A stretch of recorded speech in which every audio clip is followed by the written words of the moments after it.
Live at Candlestick Park, where the 49ers launched their drive to recapture the Super Bowl they won 3 years ago. Their opponent today, the brash young upstarts of the NFL, the New York Giants. The Giants have become winners under the quiet leadership of their second-year coach, Bill Parcells. His strong suit, defense, and that's the strength of the team he has built. But today, that Giant defense faces its most difficult challenge.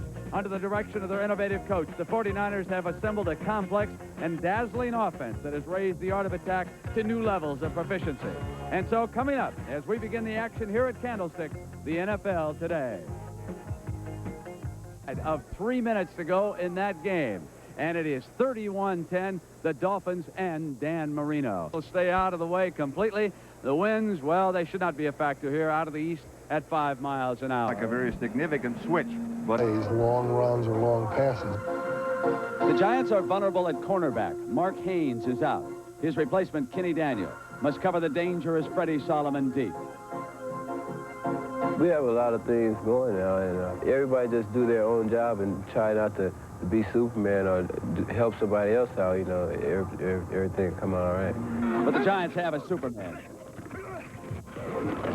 He is Lawrence Taylor, but no team in the league has handled him as well as the San Francisco 49ers.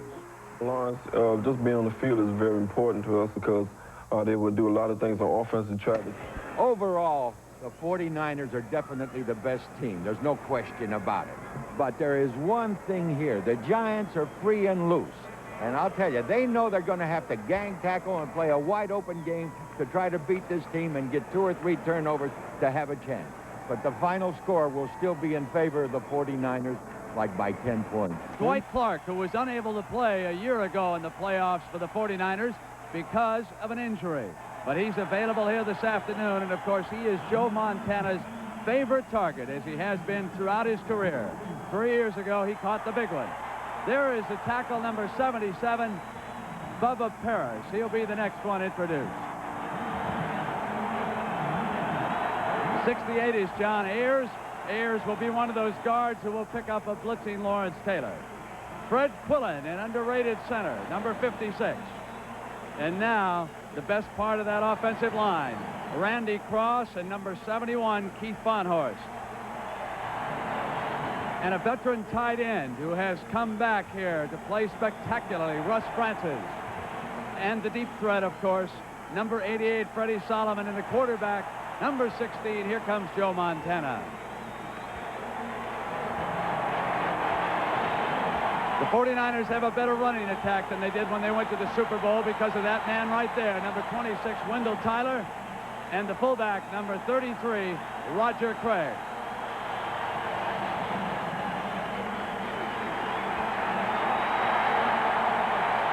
The Niners offensive team has been introduced here to the throng at Candlestick Park. And, of course, a win against the Giants, and they would host the NFC Championship game. Bill Walsh, who a year ago took the 49ers into the title game and lost to Washington, hopes to beat Bill Parcells here this afternoon. At halftime, we'll have Mike Ditka live. See you later. playoff battle 3 years ago. San Francisco's victory was sealed on this interception return by Ronnie Lott, one of several key players who will figure in the rematch. It was between Lott and Lawrence Taylor in 1981 for Defensive Rookie of the Year. But Taylor finished this playoff experience mud-splashed and dejected. His Giant defense done in by the likes of Joe Montana and Dwight Clark. Those familiar names are back, but more than half the 49ers roster has changed since that day. Roger Craig, for instance, was a junior at Nebraska 3 years ago. Now he's San Francisco's leading receiver. Wendell Tyler was still with the Rams in 1981. This year, he's the 49ers' leading rusher. On the Giants sideline 3 years ago, New York Giants versus the San Francisco 49ers. Not a bad day. It's not what we were told it was going to be. The weather forecast went either east or west. It's supposed to be warm and sunny. It's 40 degrees. A lot of humidity, 96% as you look at Ali Haji Sheikh.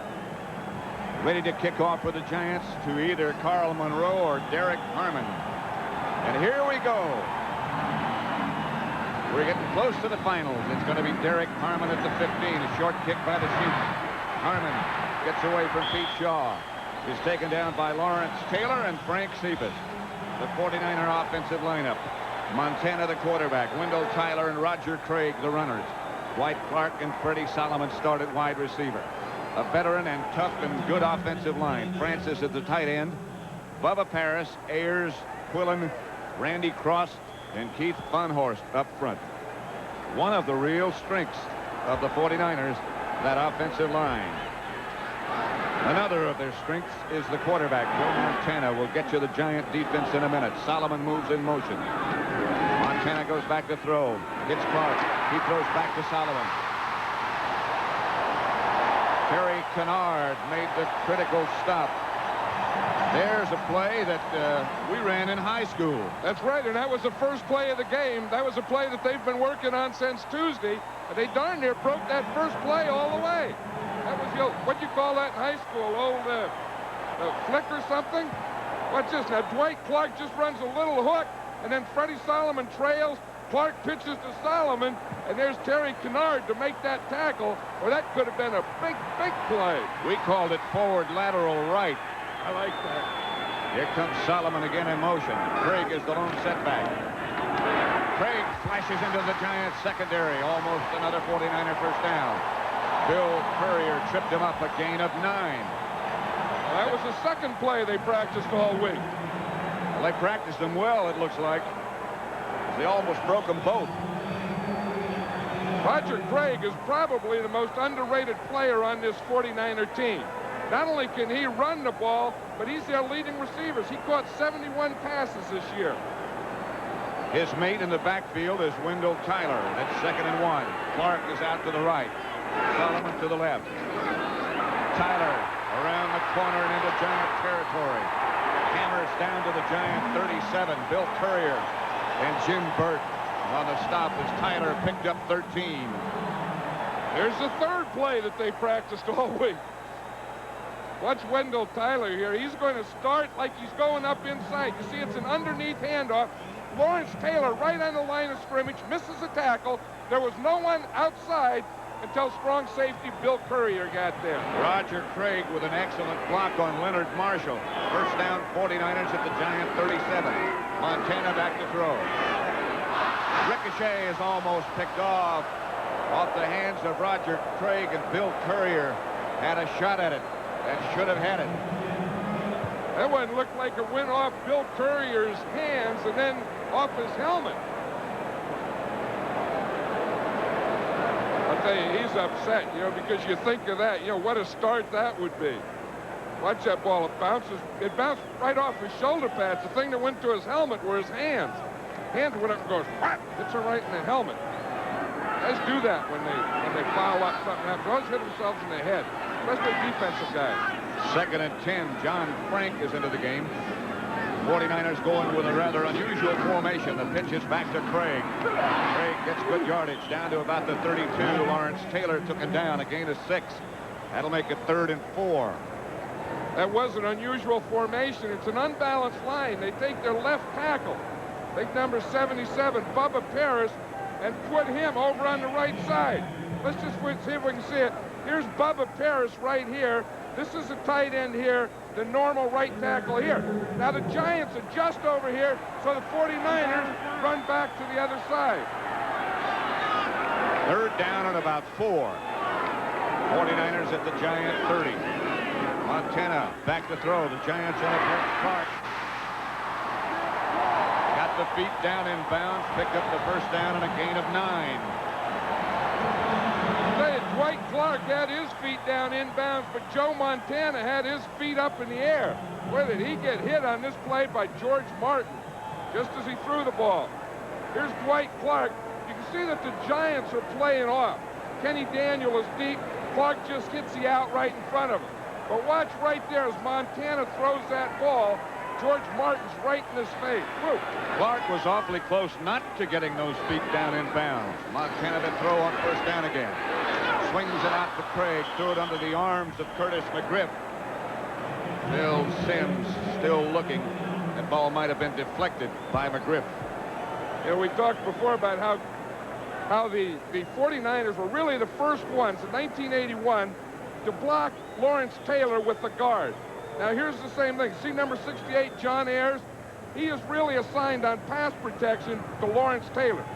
Did a good job in 81. He's starting out the same way today, huh? Can't do it much better than that. Second down and 10 49ers from the Giant 21. Clark swings in motion this time. Montana fakes the draw play. Steps up into the pocket. Going for Clark. Touchdown!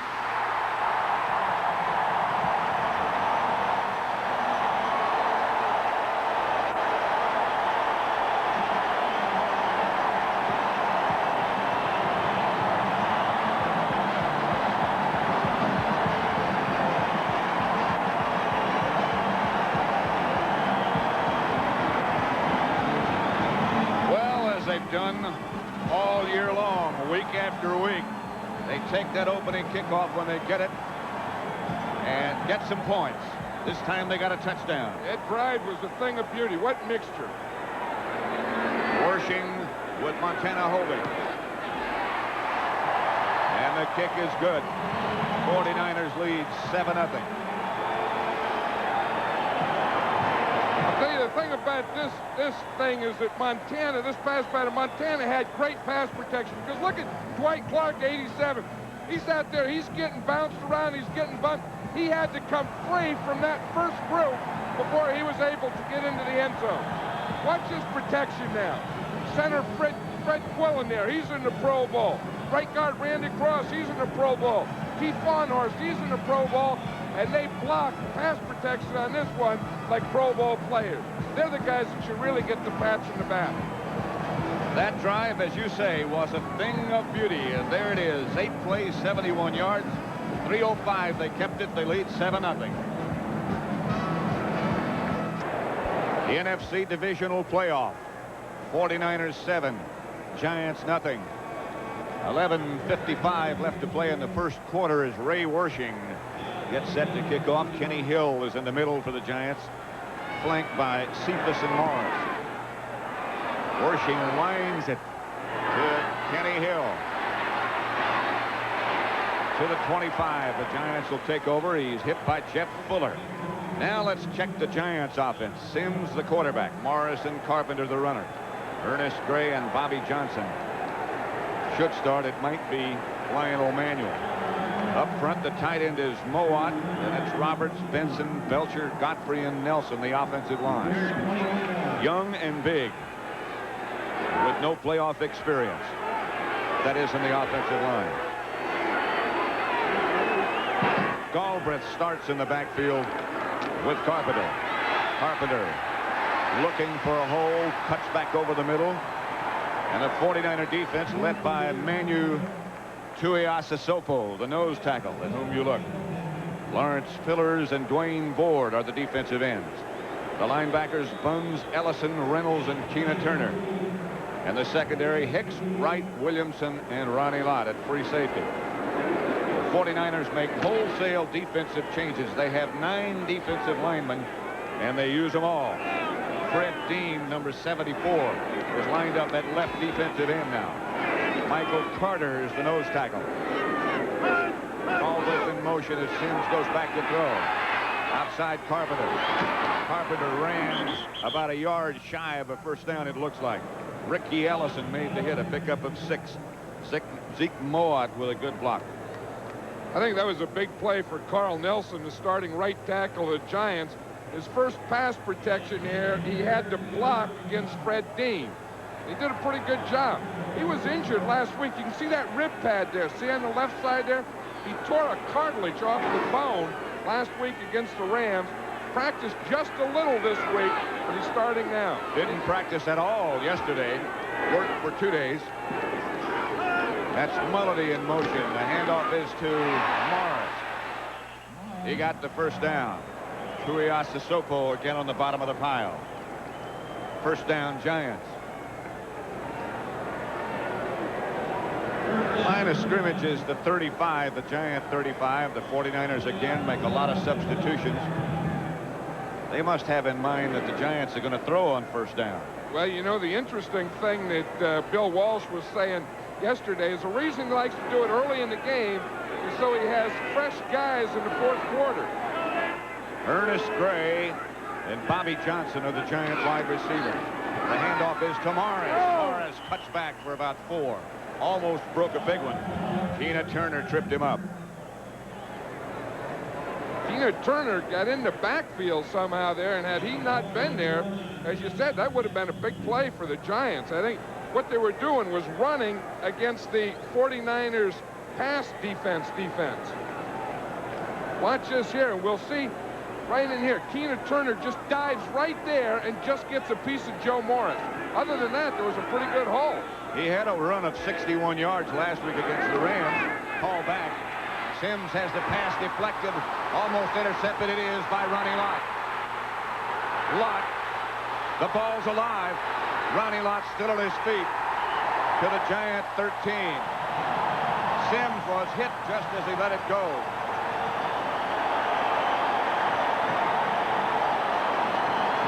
A 38-yard return by Lott.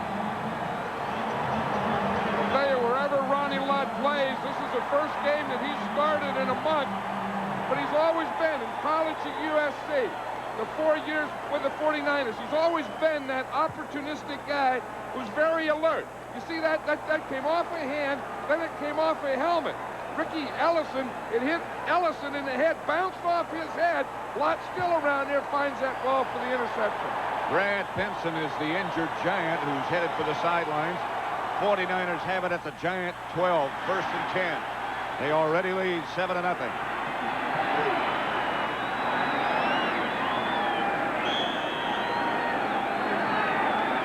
Here is that strange formation again, where Paris is lined up an unbalanced line, and they go in that direction. Roger Craig, the ball carrier.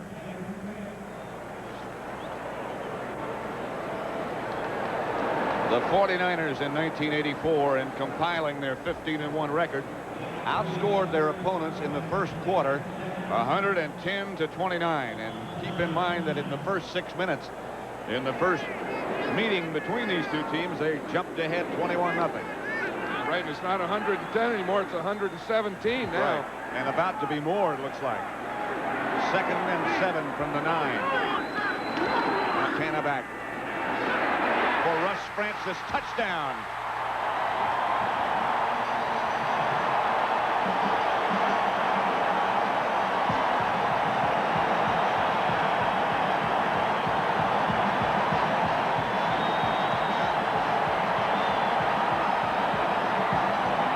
Big Russ Francis has had a lot of injuries in his career, but possesses an awful lot of talent.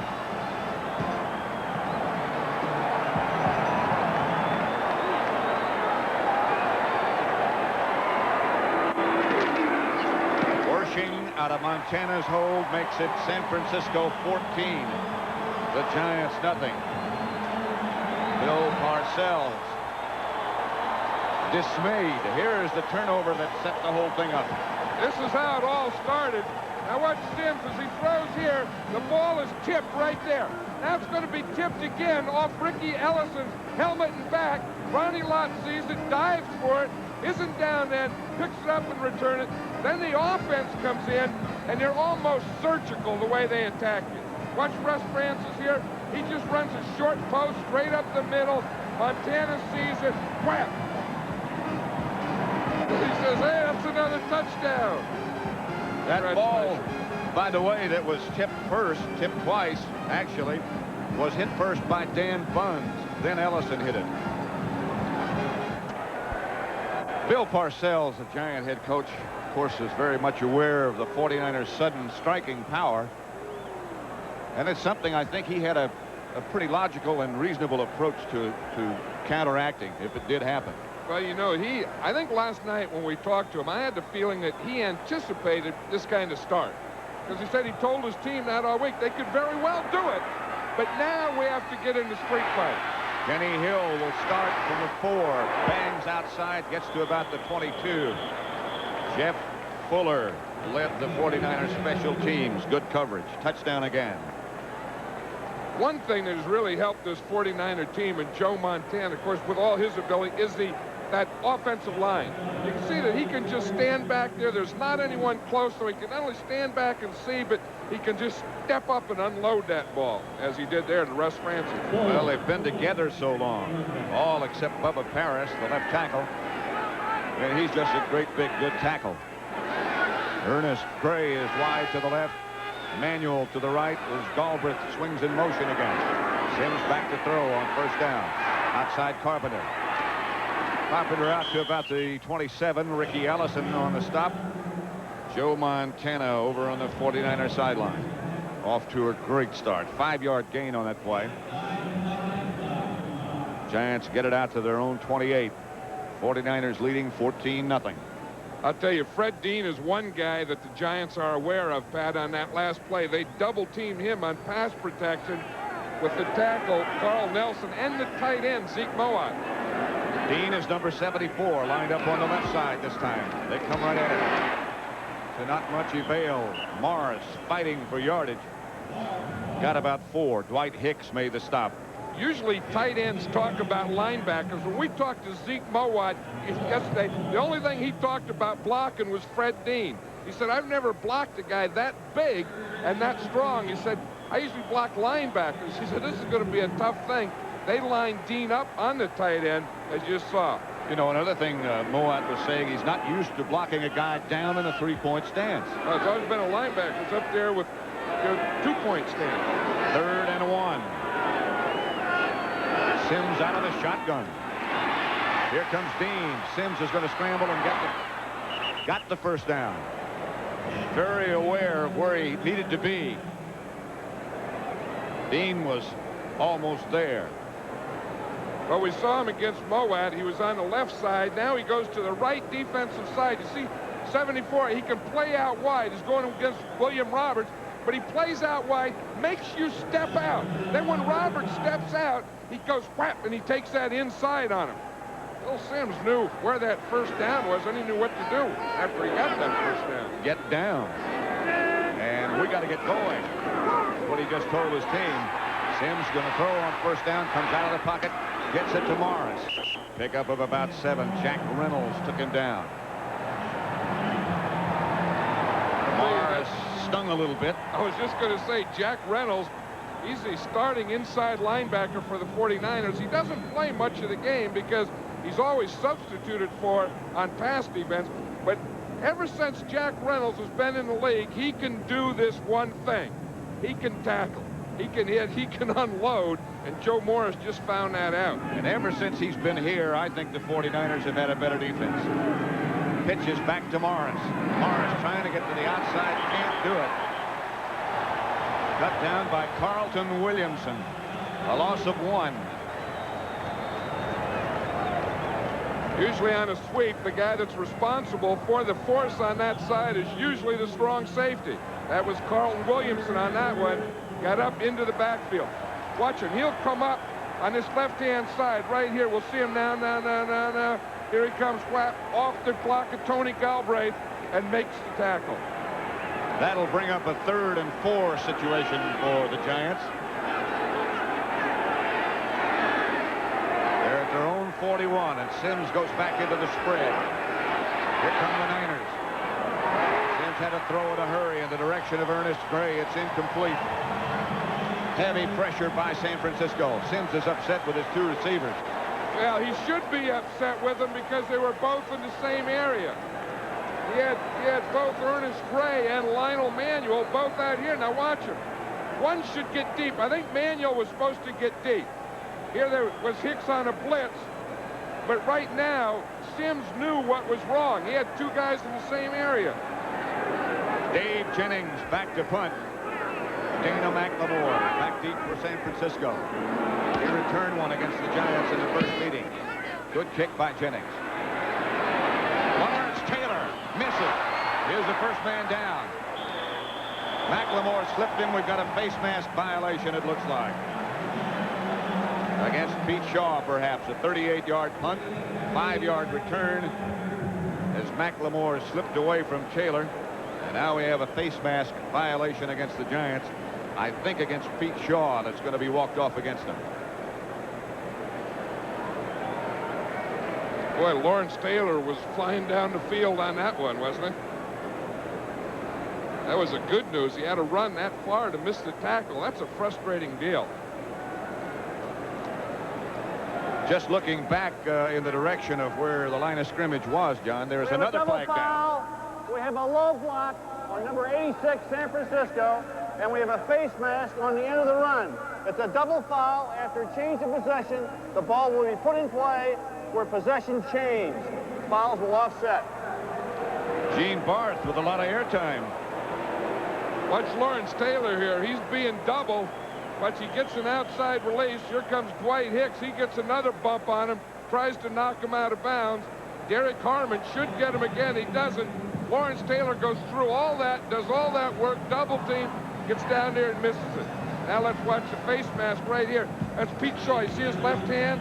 Right there. They caught him. So after all that discussion and everything, the score is still 14-0.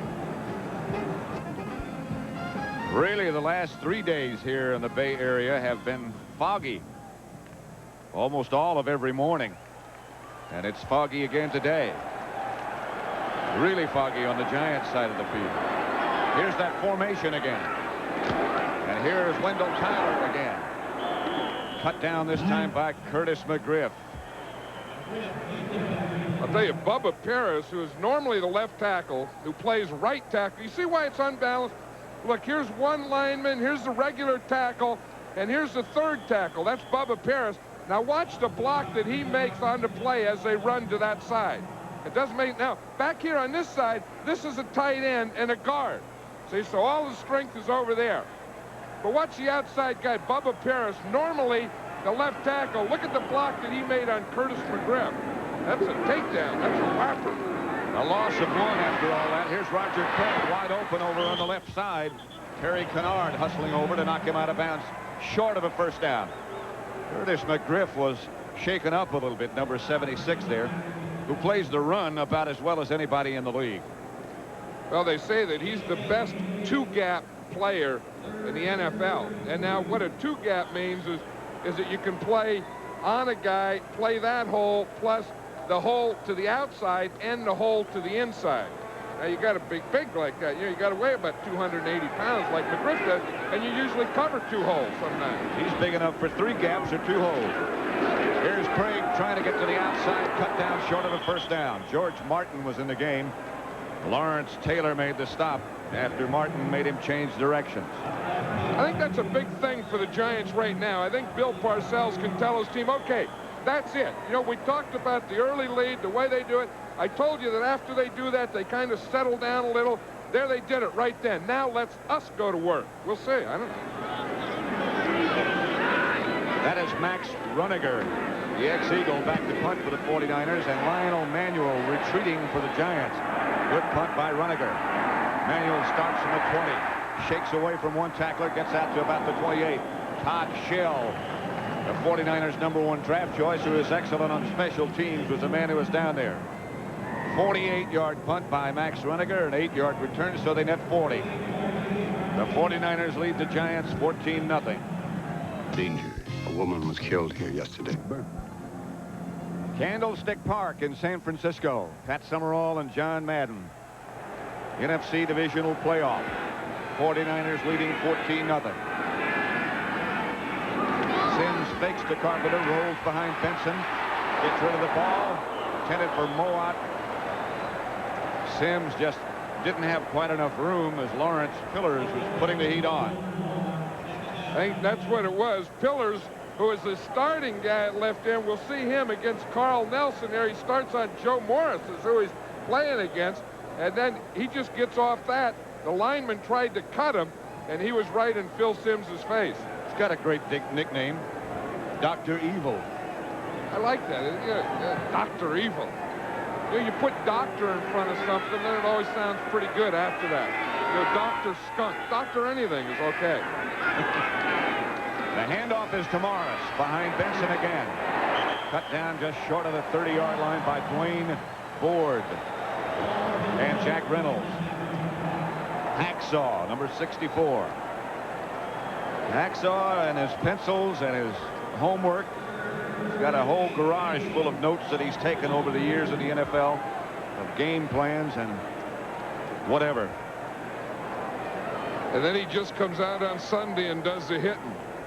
You know, you look at a Hacksaw, he has the ideal eyes and looks and name for a linebacker. You don't think of a studious guy. He's probably one of the most studious players in the league. Here come the 49ers showing you blitz. Sims is back in the spread. They do blitz. Sims does get rid of it, but he's hit just as he throws, intended for Galbraith. And Sims is hurting just a bit. They got some people on him. Well, if they don't get Fred Dean blocked, Sims is going to be hurting more and more as this game goes on.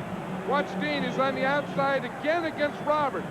This time, instead of trying to come in underneath him, he just gets outside and just keeps going on that thing. You see it?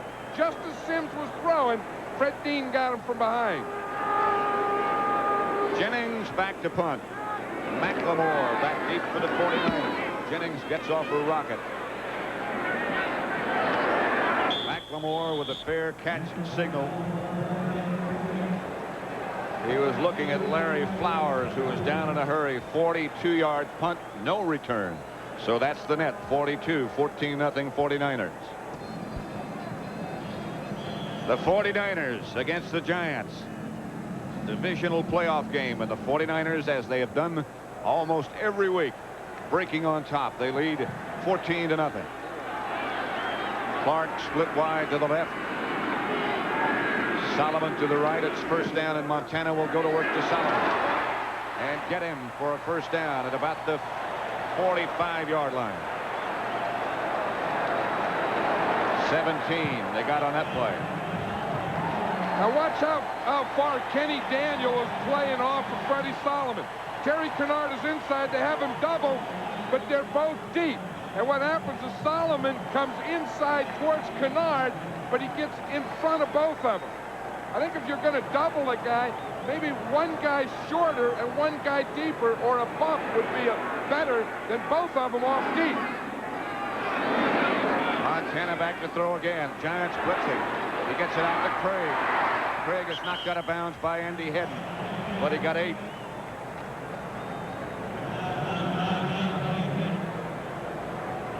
Maybe a little bit closer to 9. 1:08 left to play in the first quarter. The 49ers can really move it. Watch what Lawrence Taylor does here. He's faking a blitz. He's going to run in and try and pick off number 77, Bubba Paris, and the guard, and then Leonard Marshall, number 70, can come around him. That's the stunt that they want to use today to offset errors coming out and blocking Taylor. On second down, it's Tyler around the corner. First down, 49ers. At about the Giant 43 before Kenny Daniel and Terry Kennard.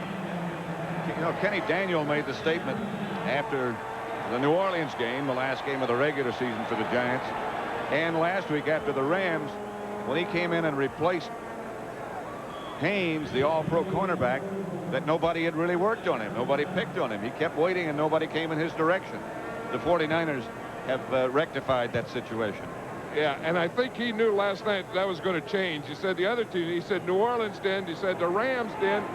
He said, but I just have a feeling that these guys might take a look over there. Now he is looking at Ronaldo Nehemiah. Montana looking in the other direction. Intended for Clark. Intercepted by Lawrence Taylor. He got the rebound. Terry Kennard. The ball bounced off Kennard, intended for Clark, and Taylor came up with it.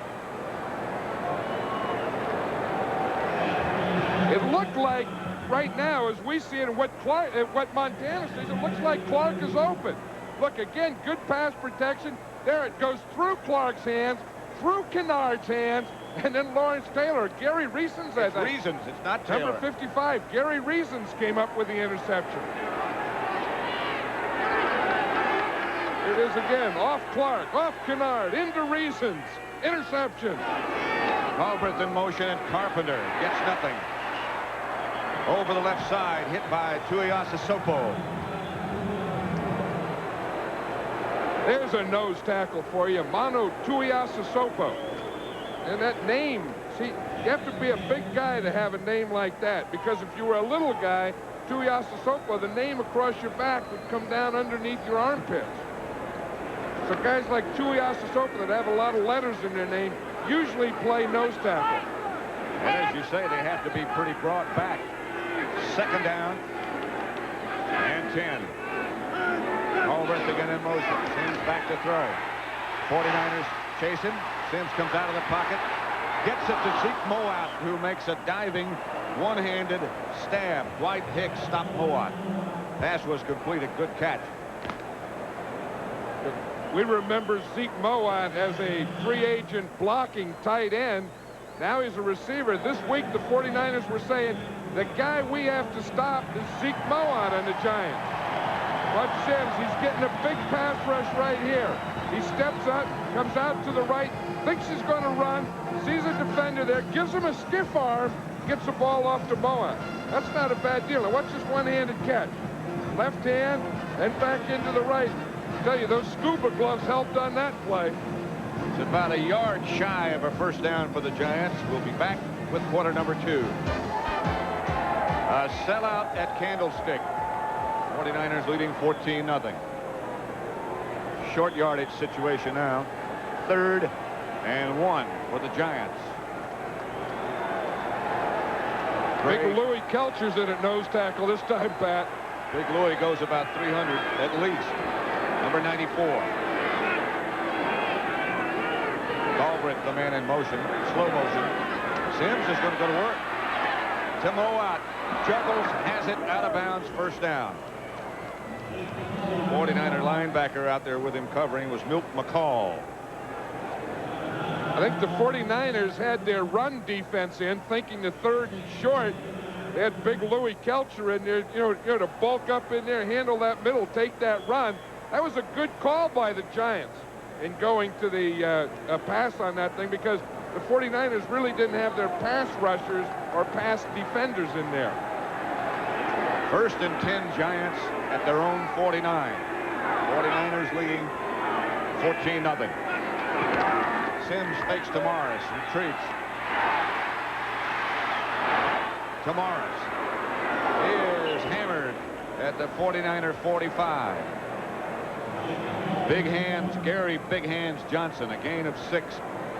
A lot of ex-San Diego Chargers on this team. There's one of them, Johnson.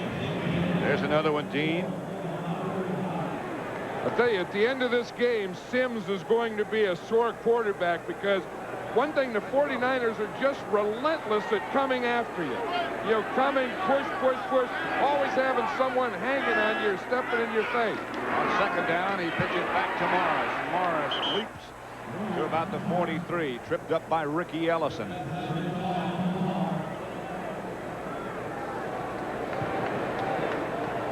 Tom Mulledy is in there at tight end for the Giants. Zeke Moat is out. I don't know if it was an injury or just a substitution. I think on the last pass he caught, that 3rd and short pass, after he was tackled, he limped back to the huddle and then limped off the field.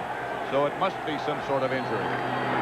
Sure that they would like to get him back in there, because at the end of the season, Zeke Moat was one of the best players on this Giant team. On the spread on 3rd down goes Sims. Gets it to Tony Galbraith, and Galbraith gets down a Giant first down at the 49er 32. Eric Wright on the stop, a gain of 11. I'll tell you, that Sims is a pretty tough guy. There's Moat there. Looks like he's trying to get an extra pad on his right hip. But Sims took a shot again as he had to wait a little while for Tony Galbraith. But watch, just as he does it, he gets it hit from straight ahead, gets knocked back, and then he trips. Someone trips on top of him. Look at that. 3 red guys just hanging over him. Here's what happened to Moat on 3rd and short a few plays ago.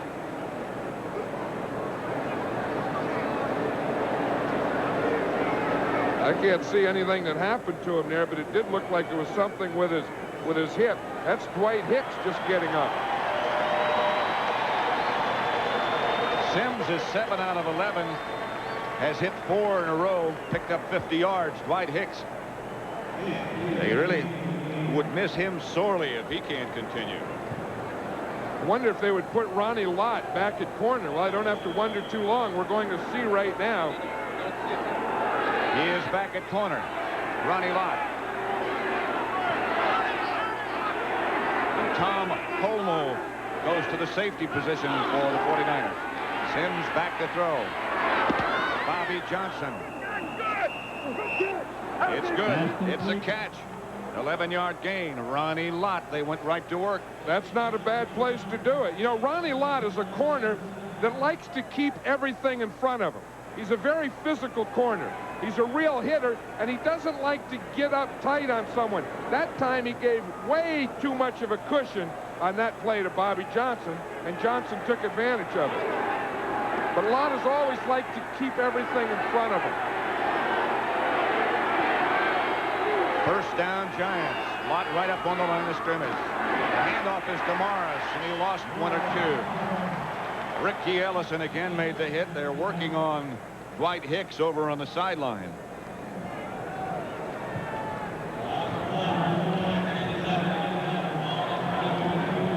I think what happened on that play, on the play that he got hurt, his own man just fell on him. Let's see if we can see it.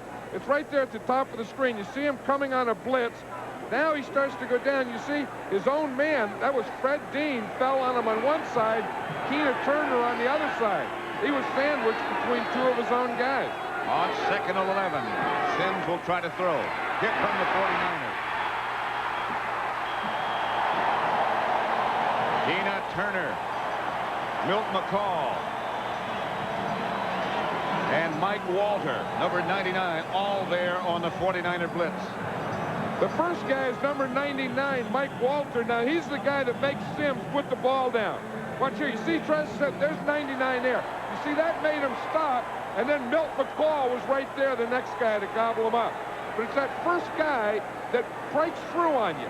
You know, then that makes him bring the ball down, and now he's not a passer anymore. Mike Walter, who had a hip pointer, might have re-aggravated whatever was wrong with him, if that was the case. McCall was credited with the sack. Sims out of the spread. Those 49ers look like they're coming again. To Galbraith, incomplete. It would not been nearly enough for a first down, but it is all the time Sims had. He couldn't wait any longer. Dean was all over him. Well, it wouldn't have been a first down, but it would have made this field goal attempt a little shorter for Ali Haji Sheikh. Really hasn't been a good year. 17 out of 33, but you know, in the last month he's been kicking a lot better. 3 for 3 last week against the Rams. This will be from 46 yards out with Jeff Rutledge holding. Ali Haji Sheikh.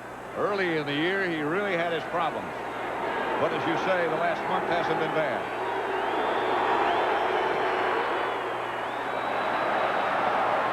That's good. From 46 yards away, number 6, Ali Haji Sheikh, puts the Giants on the scoreboard. It's in the Cotton Bowl right here on CBS. Right now, we're at Candlestick Park in San Francisco as Carl Monroe, the 49ers, starts from his own 10, is hammered shy of the 20. Elvis Patterson, Kenny Hill down there very quickly, along with Frank Cephas. You know, we were talking earlier about the 49ers, and now they have the first 25 plays scripted. You can see now that they're starting the 18th play, but look at the first 10 plays. The first 10 plays that they had, 14 points. You know, now that part of the script was pretty good. And then they had a punt after 3, and then they had an interception. So the script's kind of slipping down a little here. Maybe it got wet. Ronaldo Nehemiah and Dwight Clark are split wide to the right for San Francisco. Montana's looking in that direction. To Clark. Hit by Kennard. First down, 49ers. That was an interesting thing. Joe Montana came back with the same pass to the same guy doing the same thing that he just had intercepted on the last series. Watch him here. It's Dwight Clark coming. He'll come into the left of the screen, and he'll hook here right in front of it. See, Montana looked to the outside, came back to Clark right there in front of Terry Kennard. That's the same place he threw the last time for an interception. That's confidence, huh? Clark's 4th reception, the fake. Chased by Taylor. Montana ducked under it, the first sack. And if he didn't duck, he might be on IR right now. I don't know if Taylor even hit him on that play. I think Joe Montana, you talk about a dominant player. Lawrence Taylor is a dominant player. Russ Francis is supposed to block him. He runs right by him. Now, Joe Montana knows that he's coming. He can feel him coming. He says, no, you can come free, but you're not going to knock me down. I'll just dip under you. He did club him with his arm as he went by. Montana went down wisely, 2nd and 18. 3 wide receivers for the 49ers this time. Again, Montana is chased, and down he goes. Casey Merrill on the rush this time. 2 sacks in a row for the Giants, and the 49ers are going backwards. You know, Casey Merrill plays on the same side as Taylor, and I think that really helps. I think Merrill helps Taylor. I think Taylor helps Merrill, because everyone is so concerned with Taylor blocking that Merrill can sometimes come free. Now watch, Taylor will come inside. Watch, Merrill will go to the outside. You see there's 1, 2, 3 guys on Lawrence Taylor, 1 guy on Casey Merrill, so he goes after and gets a sack. And brings up a situation that is 3rd and 25 for the 49ers. They're on 19. Montana back to throw. That's the man open. It's Clark. Got some breathing room as Clark is knocked out of bounds by Bill Courier, but Runiger will have to come on one more time. Dwight Hicks heading for the locker room. The word we have is that he has sprained his ankle, his right ankle, and he's going in to be retaped. Runiger will punt from his own 19. Lionel Manuel goes back deep for the Giants. 49ers leading 14-3. Runiger gets off a great kick. Manuel back to his own 18. Straight up the field with Lionel Manuel hit and hammered and knocked backwards. Really hit. Guy McIntyre really walloped. There goes Hicks through the tunnel back into the locker room. Flag is down on the play. A 48-yard punt by Runiger. 11-yard return. It's going to be against the Giants, so they'll start from deep in their own territory. Block in the back. Number 57 during the run back. 10-yard penalty, first down. Byron Hunt is number 57. Giants 1st and 10. They'll start from their own 15. I wonder if he was the guy that was trying to block Mike Walter on that play. But watch Manuel. He starts up and watch right there. Oh, did he take a whap there by McIntyre? 14-3. There is Dwight Hicks just a minute ago. When he got to the 49er locker room, the door was locked. He couldn't get in. Then they got it open. And so Hicks is going in to have his right ankle retaped. It doesn't look like he's going to play anymore. You know, a lot of times they may want to take an x-ray, too, before they tape it. Or they want to get him in the locker room so they can take his shoes and socks and all the other tape off to look at it. Morris goes in motion to the right. Sims goes back to throw, and the 49ers again put the rush on. Pass caught by Mowat. Big Zeke has the first down outside the 30 to the 33. Tom Holmoe made the stop. 18-yard gain. Sims to Mowat. And the 49ers strong safety, Carlton Williamson, was hanging right on Mowat. That's why you need that big 240, 250-pound tight end. Watch him right here. There's Carlton Williamson there, but Mowat is so big that he can just push up, get that ball, and just have guys fly off his body. Hand off to Morris over the right side. Morris still on his feet. Morris hammers outside the 45 to the 47. Carlton Williamson tackled him, but it's another Giant first down. See, now Bill Parcells can stay over there and say, see, I told you, they're going to get those first runs. We can get some pass protection, we can get a little run blocking, break something loose here, hit the tight end, get Joe Morris loose, make some big plays, and then in the second half, we can really come back on them. First down Giants. They started at their own 15. They're now at their own 46. Some breathing room. Sims goes back to throw. The 49ers blitz again, but they get it out to Carpenter.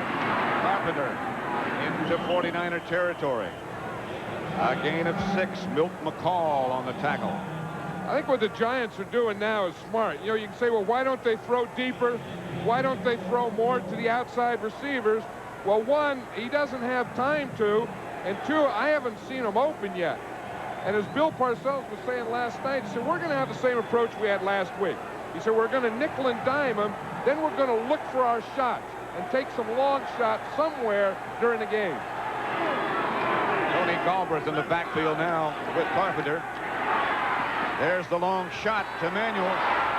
Knocked away by, it's intended for Bobby Johnson, I beg your pardon, not Manuel. And it was Eric Wright who was back there with him. Eric Wright is holding his back. Well, that's what he was talking about, taking a shot. You nickel and dime him, you hit the tight end, you hit the fullback, then you get Bobby Johnson out there. It looks like Eric Wright had his hand on him there earlier. I don't know that that ball couldn't have been caught. That's about as well as you can throw it. Bill Sims had good protection, good time on that. That was a pretty good call. They caught him in a one-on-one situation. Eric Wright seems to be okay. Johnson split wide to the right this time. Manuel to the left. Gray moves in motion. 49ers on a blitz again. They get it out to Galbraith. Not a first down. He couldn't get away from Tom Holmoe. And the Giants will have to punt.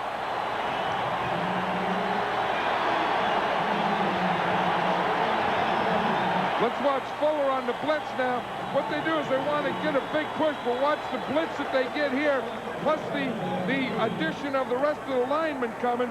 I'll tell you, Sims has to get rid of the ball quickly. You see Fuller comes from the outside. He's not blocked, but that's what made Sims rush and have to get rid of that ball before he wanted to. Here's Jennings. A good high kick in the direction of McLemore. They let it bounce, and it dies. 49ers will have to operate from their own 4-yard line. Pete Shaw was down to down it. A 43-yard punt by Jennings that just died inside the 49er 5 at the 4. NFC Divisional playoff. Candlestick Park in San Francisco. Pat Summerall and John Madden. 49ers have the ball their own 4-yard line. Solomon split wide to the right. They give to Tyler. Tyler got some running room. Shakes off one tackle. Knocked out of bounds by Courier. With some help from Kennard. Well, you know what the Giants are thinking of when Wendell Tyler gets the ball is they want to knock it loose. Wendell Tyler's fumbled 7 times in the last 6 games. So when he gets the ball, of course, they all want to get there to tackle him. But in addition to that, they think if you go for the ball, try and knock it loose, that you can get a fumble. They tried to knock it loose that time. They didn't get anything except knocking them out of bounds after a 6-yard gain. They'll start on 2nd down then from the 9. Montana gives to Roger Craig. He's going to get a first down. But there's a flag down back at the line of scrimmage. They'll bring this one back. That's got to be holding. Kenny Daniel made the stop. You know, it's not going to count, but Roger Craig sure made a move on Carl Banks. Looked like Carl Banks had a chance to make the tackle, and all he was doing was waving at him. 10-yard gain wiped out. Holding, number 81 offense, still 2nd down. After this, maybe that's why Carl Banks was waving at him. Let's look. Here it is right here. Here's Banks 58 on Russ Francis. Now he holds Francis there, and then Francis has his arm around. That's why Banks couldn't get to him. I don't know about that play, though. I mean, it looks like he held him, and then Francis, in trying to get off, got his arm behind him. Tough call. 2nd and 9. Montana from his own end zone. Has some time. Picked off by Harry Carson. Carson to the inside the 5. Carson's touchdown. Intended for Dwight Clark. The Giants are back in it. Harry Carson might not be back in it. I think he's on the bottom of that pile. He may not be able to breathe.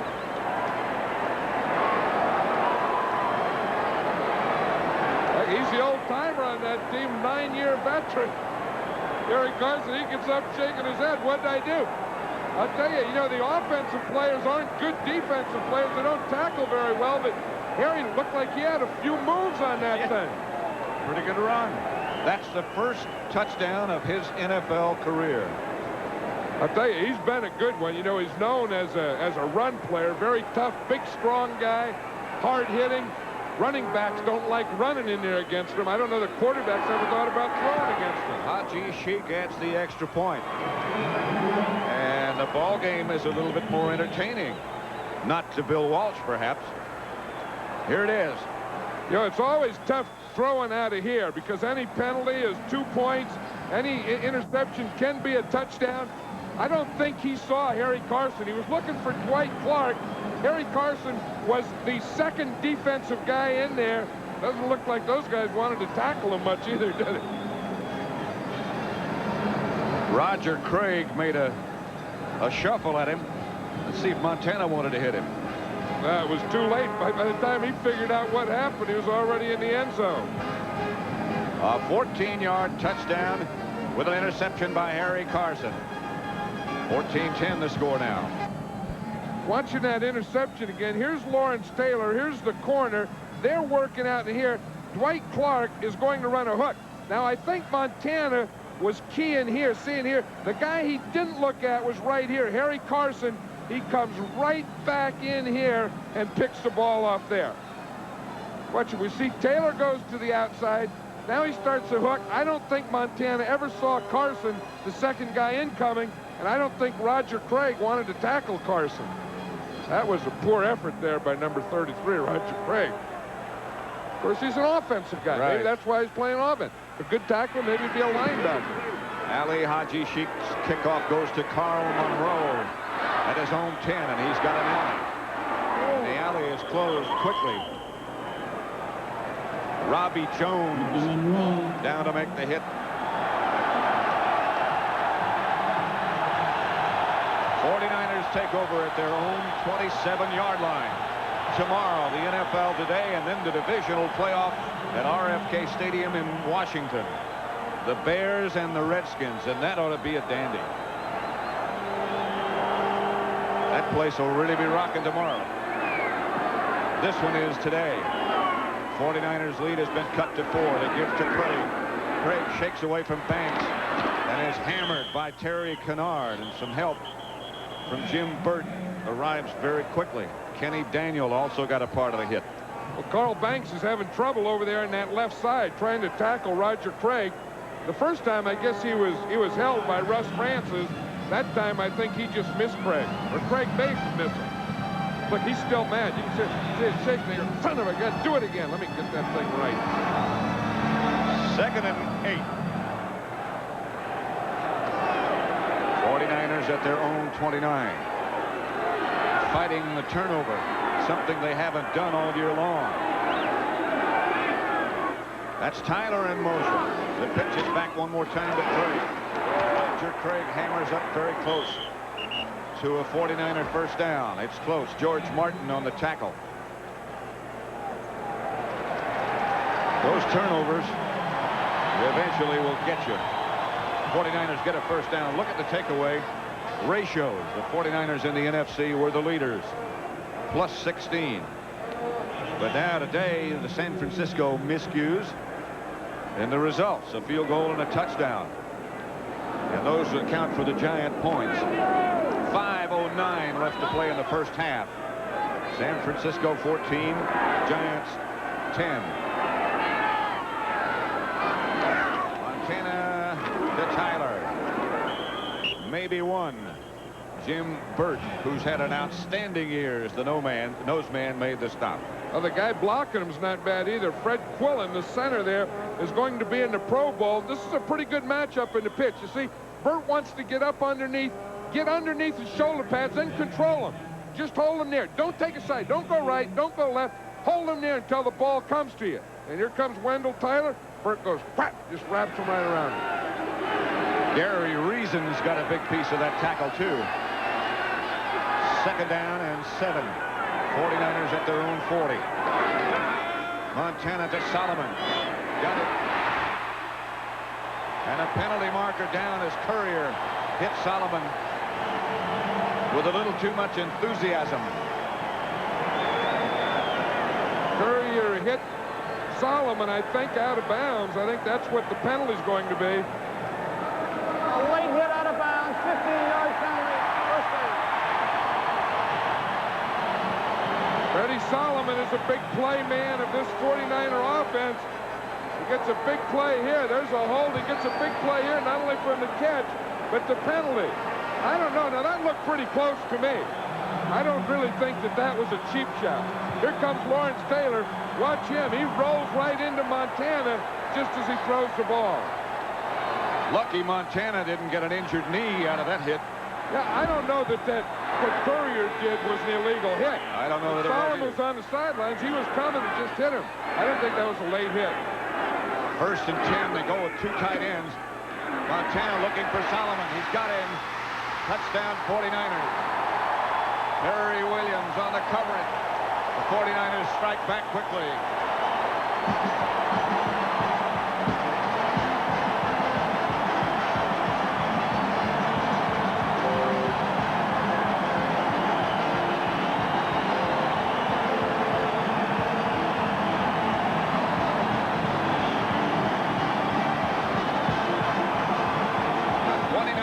Touchdown, Montana to Solomon. He is the big play guy of that 49er offense. Wershing for the extra point. Is down the middle. And it's 21-10. 49ers. I tell you, let's watch it again. Freddie Solomon really puts a move on Perry Williams. Watch it come up. Now he's going to fake here like he's going outside to the corner, come back inside to the post. Perry Williams tripped in trying to cover it. Joe Montana saw it and gave it to him right there. 73 yards in 5 plays they went. Kept it 2.5 minutes. Montana is 11 out of 15 now. 3 touchdowns. You know, we always talk about play fake and what it does. Here's Freddie Solomon. And here's Perry Williams. Now he runs the post in here, but usually should have some help from the safety. This safety keys the run, but this guy, he's the guy, Jerry Kennard, should be back here helping. But watch, when the 49ers run fake, he comes running up, and that opens the whole thing up. A lot of lines here. Just watch those safeties.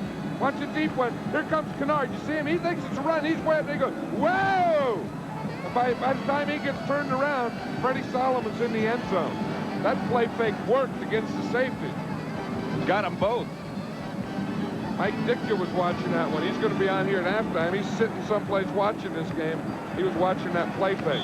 Which Mike's Bears will play the Redskins tomorrow. Wershing's kickoff goes to Kenny Hill at the 6. Out of the pack is Kenny Hill. Still on his feet is Hill. Chased and finally caught in 49er territory by Dana McLemore. Great kickoff return by Hill. 51 yards, and the Giants are right back in business. And a great tackle by Dana McLemore. McLemore was the guy that broke the touchdown punt return against him last time. But watch Kenny Hill on this one. He gets good blocking up there, forces through a tackle, good wall right there, runs through a tackle there, good balance. The kicker's not going to tackle him, you know that. Here comes McLemore. He was the only guy, and he gets him down. Giants start from the 49er 42. Sims back to throw. To Carpenter, who is hammered by Carlton Williamson. A painful couple of yards. 1 yard, they say, from Carpenter. You know, I think that's what the 49ers are doing.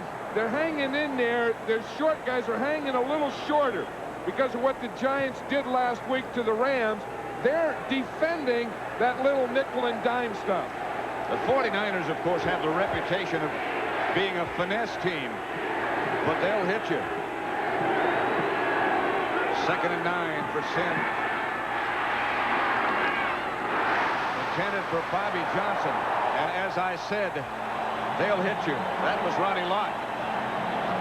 That play, what Ronnie Lott did there was what they started in 1981, and I think they're the best team in professional football at doing that, is getting there just at the same time the ball arrives and knocking it out. I think this is a new way. When they put in the new rules, this is how you had to play pass defense. Just as a ball gets here, wrap that guy in the back and get it knocked out of there, because you can't bump him after 5 yards. That was well described as a whap. Sims out of the spread. 49ers with a lot of people up front, and here they come again. Sims to Johnson. Incomplete. Eric Wright back there with him.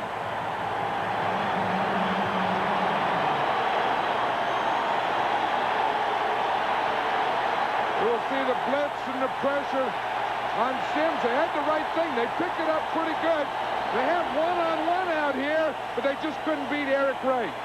That was pretty good pickup of the blitz, though. They had everybody covered. Dave Jennings has kicked well today, aiming for the right corner. Another good high kick by Jennings. Flag is down. 2 flags are down. Ball is out of bounds by Jennings at about the 49er 9. 32-yard punt, but a good punt. On the receiving team. On the receiving team. Parcells, I don't think, has made up his mind yet whether he wants to accept the penalty or not. 49ers had 12 men on the field, so it would be just a 5-yard penalty. They'd move it. It would be short of a first down by a couple of yards. Let's see what they decide. We'll make it 4th and 4. 12 men on the field, defense, penalty refused. Yeah, I don't know about that, though, because that would have put him at the 35-yard line. I don't know, because that could have given him a field goal opportunity. It would have been about a 52-yard field goal had they taken that penalty. I don't know. The sheet could certainly get it there. 21-10, the 49ers have it. You see what happened to the 49ers? You see they had 1, 2, 3, 4, 5, 6, 7, 8, 9, 10 guys. No, they had 11 up here. I just counted. They have 11 guys up here. I missed one and one back. So they had 12 guys on the field. 1, 2, 3, 4, 5. Anyway, and then one deep. So they had 12 guys out there. But I was a little surprised that maybe they did think about it.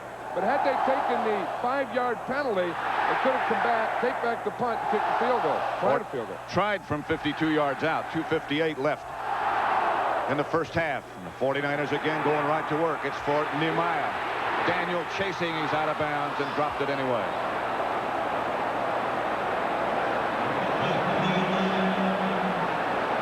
I'll tell you, that's one that they talked about. They wanted to come in there, and they said, let's put Ronaldo Nehemiah in there. He's the guy that they always do send deep. That wasn't a bad move, his body, but he got his hands in too close to his shoulder pads. I don't think that would have been good anyway. No, he would have been out of bounds. But he can run. 2nd down, 49ers. 2nd and 10 from their own 9. 21-10 the score. The 49ers leading. Montana back to throw again. Out to Craig. Craig has it. Has some breathing room. Is cut down about 3 yards short of a first down, it looks like, by Bill Courier and Kenny Daniel. Kenny Daniel's getting a lot of work today. You know, he played in the USFL here for the Oakland Invaders. This game today is his 40th game of the year. I tell you, that guy's been in a lot of huddles this year. 40 games in 1 year is unheard of. But we asked him last night if he was tired or felt any wear and tear on his legs because of the 40 games, and he just said, no, I've been lifting weights. But he has to turn up his dial a lot, he said. There's Mike Ditka, the head coach of the Chicago Bears, watching back in Arlington, Virginia. Good luck tomorrow, Mike.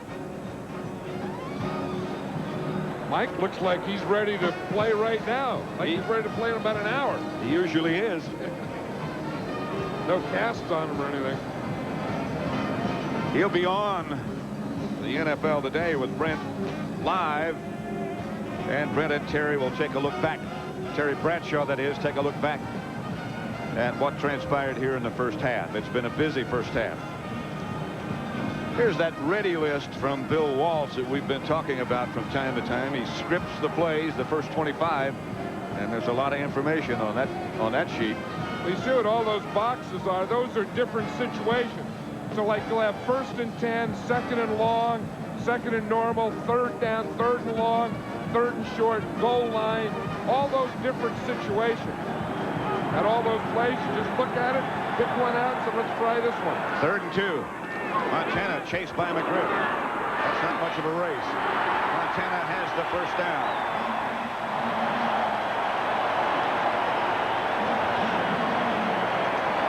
He stops the clock with 2:34 left to play, a gain of 11 for Joe Montana. Yeah, I think this play shows one of the things that makes Montana so good is that he has quickness. You see, we can see him outrun McGriff here, but that little quick feet, you know, turning the ball upfield, a little speed there, and then getting out of bounds. That's one thing. You can put Montana in trouble, but with his quickness, he can get out of trouble, buy time, and still make big plays on you. Got the great feet. 1st and 10 at their own 28 for the 49ers. On 1st down, he goes to work. For Solomon. Solomon out of bounds by Courier. Solomon never saw that ball coming. I'll tell you, Solomon didn't see it coming because he couldn't see it coming because Kenny Daniel was in front of him, and Daniel didn't see it coming. Watch Daniel. That ball's going to zip right by his ear hole. Look, he's turned like this. Here's Freddie. Now what? Daniel doesn't see it. The ball goes right behind his head. Freddie couldn't see it. Says, here it is. I'll go out the back door. He caught that ball in self-defense. That's how good a throw it was by Joe Montana. 2 minutes remaining in the first half. The 49ers have 3 timeouts remaining. The Giants have 2 remaining. We have 2 minutes remaining in the first half with San Francisco leading 21-10. Regular season meeting between these two. The 49ers won 31-10. Mike Wilson is the man in motion as Montana retreats. Knocked away at the last second. Intended for Earl Cooper. Terry Kennard made the good recovery. I think that's what Terry Kennard has to do. He has to be more concerned with the passing game. Get, helping those corners, helping Perry Williams and Kenny Daniel out, staying back there. Don't worry about the run and do things like this. Get all over the field, knocking balls down. Don't worry about the run. Don't get caught by a play fake. Don't get up in there. We don't need you in there, they can say. We need you back deep where Montana can hurt you. 2nd and 10 for the 49ers from the Giant 45. Solomon is split wide to the right. The handoff is to Tyler.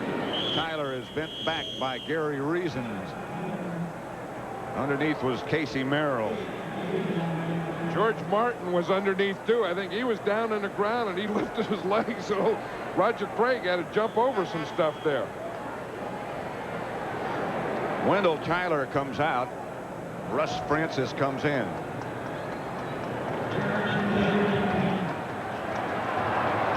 The 49ers have Earl Cooper and Russ Francis, 2 tight ends lined up to the right side. Montana goes back to throw. Chased and down. Lawrence Taylor and George Martin. Well, I'll tell you one day, John Ayers didn't get him that time. Lawrence Taylor, he's talking to that official. New York timeout. New York 2nd timeout. I think Lawrence Taylor thought that the official called a penalty on him when he wanted a timeout. But watch him come. Here's Lawrence Taylor out here. Here's John Ayers here. He'll come out and try and block him here. Taylor just gets right by him. Watch here, 68. He starts to slide out there. Taylor just dips that left shoulder and gets right by him and gets the pressure on Montana. Montana can't see to that left, but he sure can feel to that left pretty good. Back to Punt. A little bit off the side of his foot. Manuel lets it bounce and lets it roll out of bounds at about the 12. 39-yard punt by Runniger. Turned out to be a pretty good effort. There's one thing you don't see often is a punter trying to get in a fight. I think he got hit late. Watch him. Here he comes, number 4. Those aren't the most physical guys. Oh, see, here comes Elvis Patterson. He hits him. He says, what'd you do that for? Then he gave him a little rap. That's a punter's little rap, that push there. Guys are getting violent out there. Yeah. Got to stop the violence in punters. We do. Sims out of the spread. Ernest Gray and Lionel Manuel to the right. The handoff is to Galbraith. Tony gets out to about the 20-yard line. Jeff Stover is the man who made the stop. A minute left to play in the first half as the Giants take their last timeout, I believe. No, this is 49er timeout. So they have 2 left. The Giants have 1. I think with the 49ers see that the Giants, because of the poor field position here, are just trying to run out the clock. Bill Walsh is thinking, well, if they're going to try and run out the clock, let's just try and stop them and then use our timeouts, maybe go for a punt block, but get the ball back and take one more shot at them before this half is over. Still a minute to go. Again, Theismann, Art Monk had a great year, good defense, and I think excellent coaching with Joe Gibbs and his staff. A minute left to play at Candlestick Park. Sims, a gives to Galbraith. And Galbraith is hit by Fred Dean, but gets a Giant first down.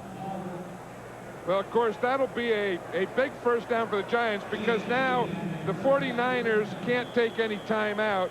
Now the Giants are going without a huddle. They're going to take a shot here. 39 seconds left on the game on the halftime clock. Sims goes down. He gets it out to Galbraith. They're going to say it's incomplete. He was down and in the grasp of Fred Dean. Sims should be happy that he was in the grasp. You know, when you're down to 35 seconds, you're down 21 to 10. You don't have to try. If you get the trap here, see Fred Dean coming here. They have him here. Just take the sack. Don't do anything silly now. I think the Giants should just run out the clock, go in at halftime, and you know, get situated, get things straightened out, and come back and play. It looks like that's what they had in mind until they got that first down. And then they changed their mind. At 17 seconds left, now 16. And he goes out of the spread. Now he hands to Tony Galbraith again. And Galbraith gets out to about the 30. Shy of the first down, but that should take care of half number 1 here at Candlestick Park. And the 49ers in the NFC playoff game go to the locker room, leading the Giants by the score of 21 to 10.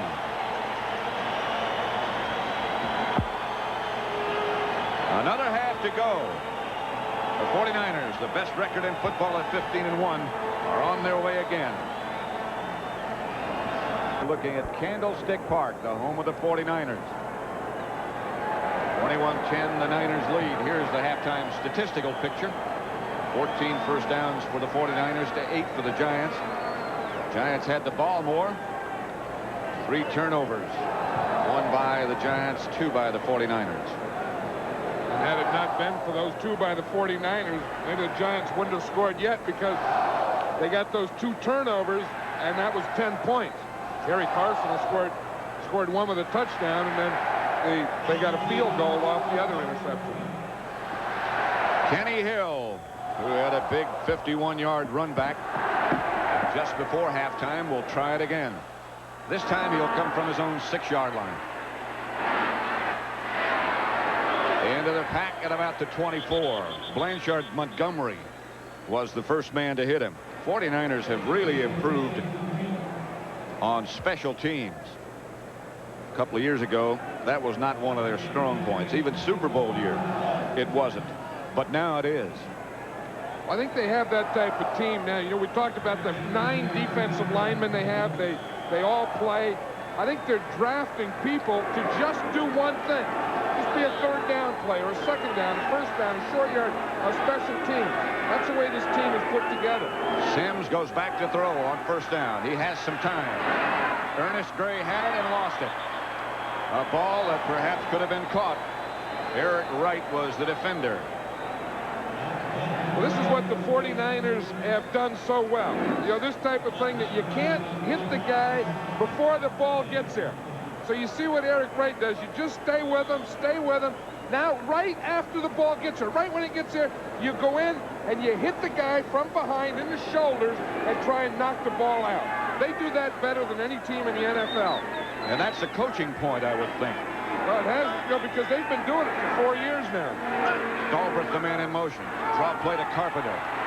No running room for Rob Carpenter. He maybe got a yard.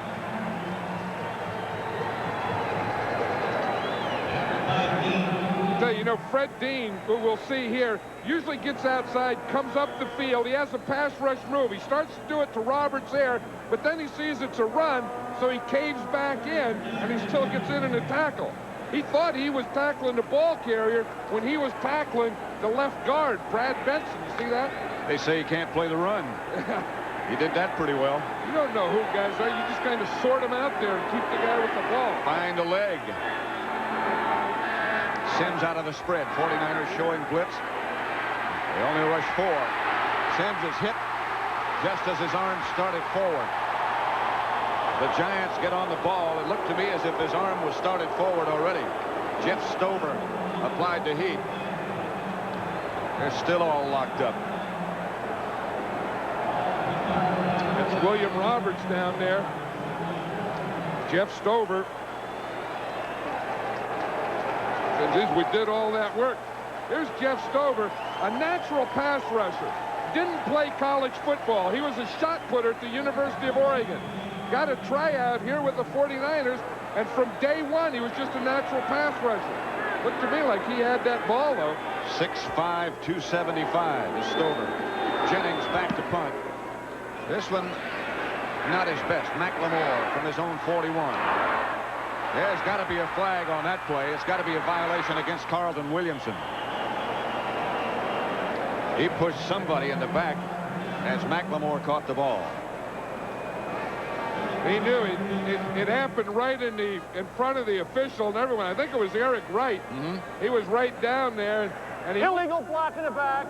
Number 21 receiving team on the run back. 10-yard penalty, first down. He knew it, because when you put your hands on your hips and walk off like that, that means you're guilty. That means you're guilty. You did it. No doubt about it. Here it is. We'll see it on the right side of the picture right here. You see he started, and then he committed himself at the guy, and then by the time he got there, he was behind him. And he knew it, and there's nothing you can do. You can't stop yourself in space. All you can do is cover up your head. After you take your hands off your hips. 13 out of 19 for Montana. 49ers first possession of the second half, and he goes right to work. Right. Russ Francis on the hop. Incomplete. Yeah, both officials from the side come in. They both said no. I don't know if Russ is smiling that he thought he fooled him or smiling that he thought he had it. It looked like he had it to me. From this side it did. However, it'll be 2nd and 10 from the 33. That's why I was smiling. He said I had it. How can I say I didn't have it? I guess you can smile and say other things. Montana is chased. He gets it out to Craig, who dropped it. Incomplete. Taylor again around the corner, got away from Ayers. Yeah, the last 2 times they've played, the playoff game in 1981 and the first game this year, the 49ers had successful blocking Lawrence Taylor with John Ayers. Now today it looks like Taylor is ready for that, and what he's doing, instead of trying to give a move to Ayers, he's just bashing right into him and driving Ayers back into Montana. He's getting his shoulders up underneath Ayers. 3rd and 10. Tyler started in motion. Looked like he might have been in motion. Montana's going to be chased by Marshall, and that's no race. Montana's still going. They thought he was going out of bounds. Montana chased by Courier, knocked out of bounds. Finally, inside the 20.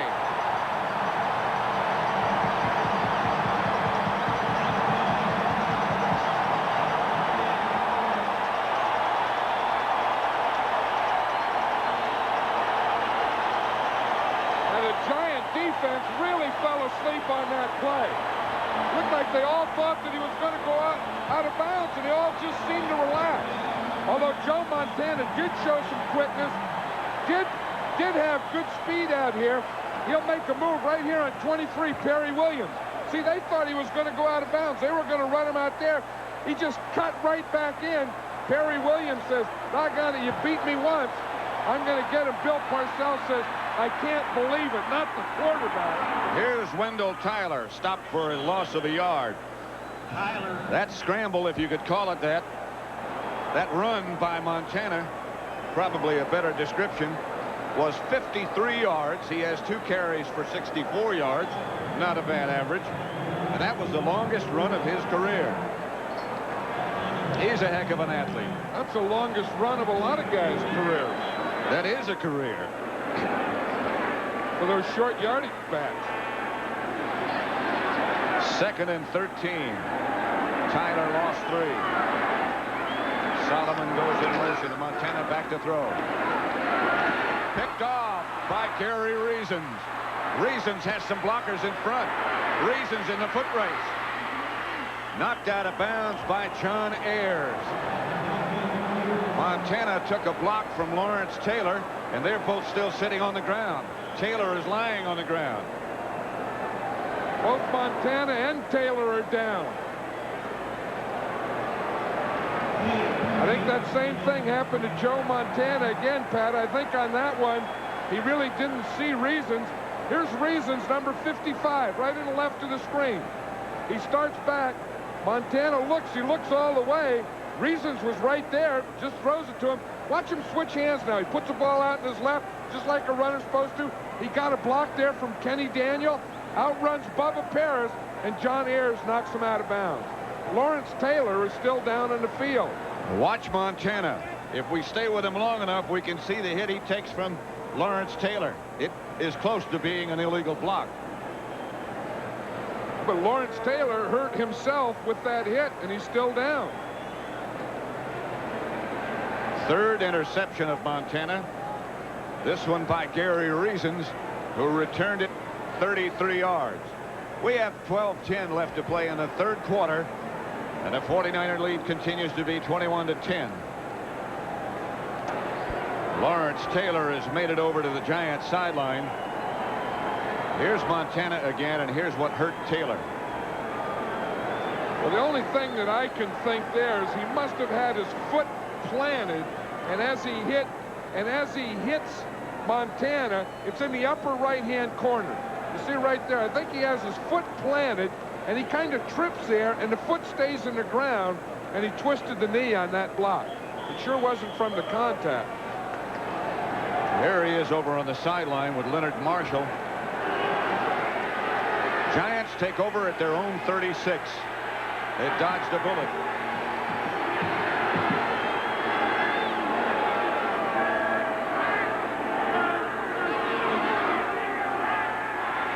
Sims to Carpenter.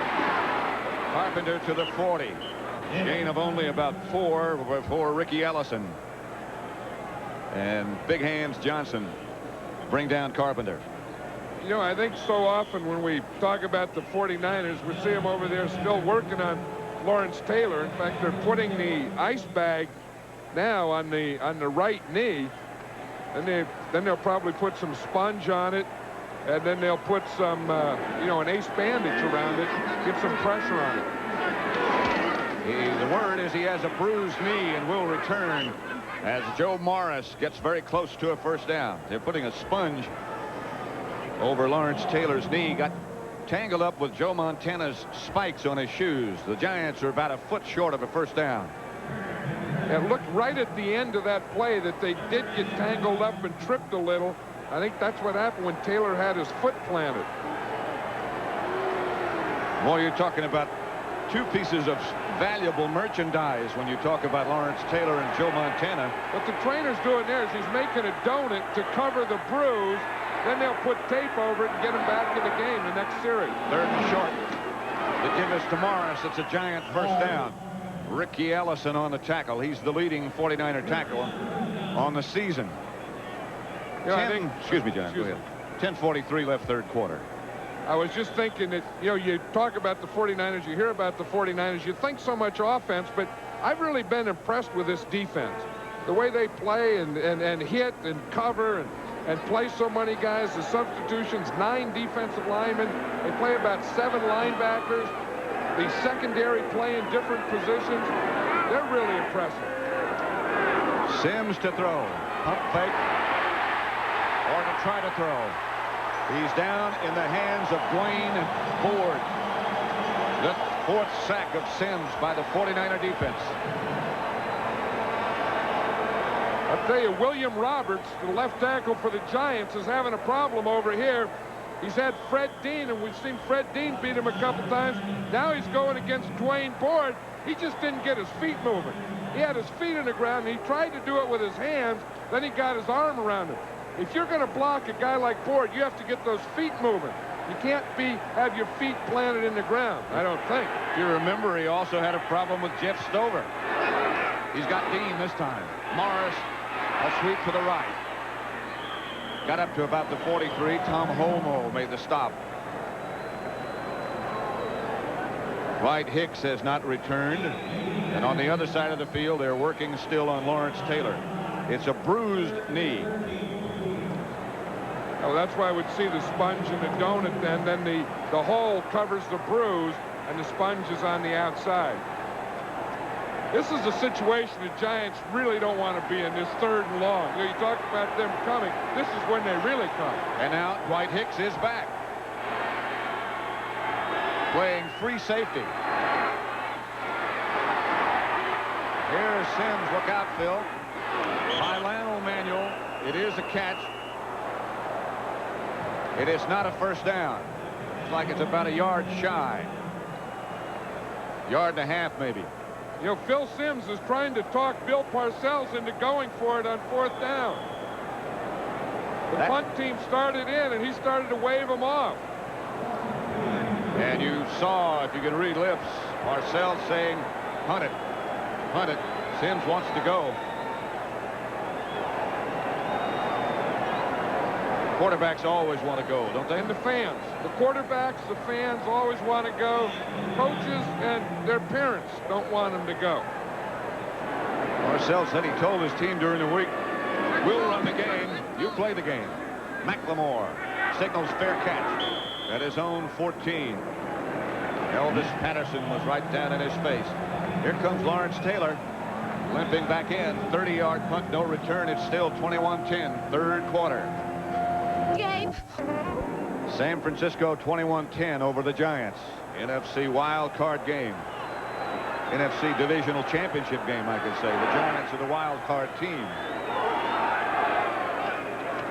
Pitches back to Roger Craig. Craig is hit down after a gain of about 3 by Carl Banks and Jim Burt again. You know, you wonder if when the 49ers are down in this area, they always seem to run to their right. And you wonder if they're running behind Keith Fawnhorst, Randy Cross, their 2 Pro Bowl offensive linemen, or if they're running at Carl Banks, or if they're running away from Lawrence Taylor, or all of the above. I think it all has something to do with it. Montana back to throw. Montana chased. Penalty marker goes down. It's Jim Burt who took him down. 4th sack of Montana. It's a holding violation against the 49ers, I'm sure. This will be an interesting decision for the Giants because they did get the sack. They'll probably decline the penalty. See Harry Carson looking over at Bill Parcells to see if he can find out what his wishes are. Holding, number 71 offense, penalty refused. 3rd down. Number 71 is Keith Fawnhorst. You see him here. He's going against George Martin.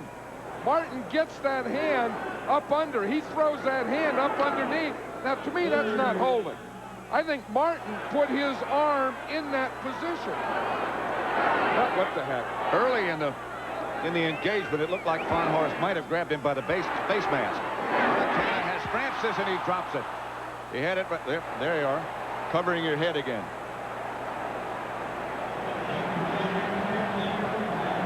That was in the basket. That was in the basket. And that was one of those deals where he started to run before he caught the ball. And that's the worst mistake that you can make on 3rd down. You know, sometimes on 1st down, but look, there's third down. He has the first down already. All he has to do is catch that ball. But you see when it went through is when he started to turn to his right, that ball went right through. Runager, not a good kick. Manuel will field it in 49er territory. Lionel Manuel slips. And it's down at the 40. Giants will take it over 1st and 10 at the 49er 40. 34-yard punt by Runager, a 7-yard return. The 49er defensive huddle, as we told you on the previous series, Dwight Hicks, who sprained his ankle in the first half, did come back, but he came back as a safety man. Now he's moving out to his corner spot. That's Eric Wright you were looking at, number 21. But Lott is back at free safety, and here's Joe Morris sweeping right. Gets away from one tackler, only got about a yard. Carlton Williamson brought him down. That was Lawrence Pillars who had the shot at him in the backfield. You know, it's interesting, Pat, as you're saying, Dwight Hicks playing out there at corner again. On the other series, he was playing as a free safety and Lott out at corner, but as he was telling us yesterday, I think when they switched him to corner and Lott to safety, Dwight Hicks really didn't like that switch. But he said, well, if we're going to do it, I want to do it all the time. And I bet he said the same thing in this game. If I'm going to play in championship games and maybe a Super Bowl as a corner, I want to play out there now, too. 2nd and 9. Sims back to throw. The 49ers on a blitz. Sims looking for Mowat. Can't come down with it. Covered by Keena Turner, the linebacker. Batted it away at the last second. I think Phil Sims took too much off of that ball because Mowat wasn't able to run away from Keena Turner. I don't know if he would be able anyway, although that ball was right in his hands, wasn't it? That just bounced right out of the gloves. Watch Keena Turner. You know, for years they said that he was the underrated player, but now he's in the Pro Bowl this year. So you can't be underrated and be in the Pro Bowl. Sure that can't. did go over his head. Has good coverage from the very beginning of the play. 49ers blitzing again. Sims rolling right to get away from him. Has it complete to Lionel Manuel. Manuel's inside the 20 to about the 17 or 18. Ronnie Lott made the stop. A gain of 20. Sims is limping now. A lot of pressure on Phil Sims. Not just game pressure either. No, but he zipped that ball in there that time to Lionel Manuel. And one thing about Manuel, you know, Dwight Hicks was saying that these guys come and they kind of lull you. You don't think they're right, and then they make a quick move away from you. You see what happened on that play? That was Ronnie Lott. He fell down, but then he was able to get up and still tackle Manuel. Giant first down at the San Francisco 19. Sims to Joe Morris. Hammered quickly by Lawrence Pillars. Pillars was right in his face. Dr. Evil did his evil. Well, it looked like Dr. Evil did the same thing to the Giants that the Giants did to the Rams in Crutchfield last week with Leonard Marshall. But he's going to start in here, and he's coming on a pinch move. You see the guard blocks out. He just has a free hole to run in. He just slides right down the line. No one blocked him. Now, defensive linemen love that. When no one blocks them, they go like that. 2nd and 10. They're still at the 19. Here comes the 49er blitz again. The Giants pick it up, and the 49ers pick it off. Ricky Ellison with the interception. Sims trying to go down the middle, has it picked off.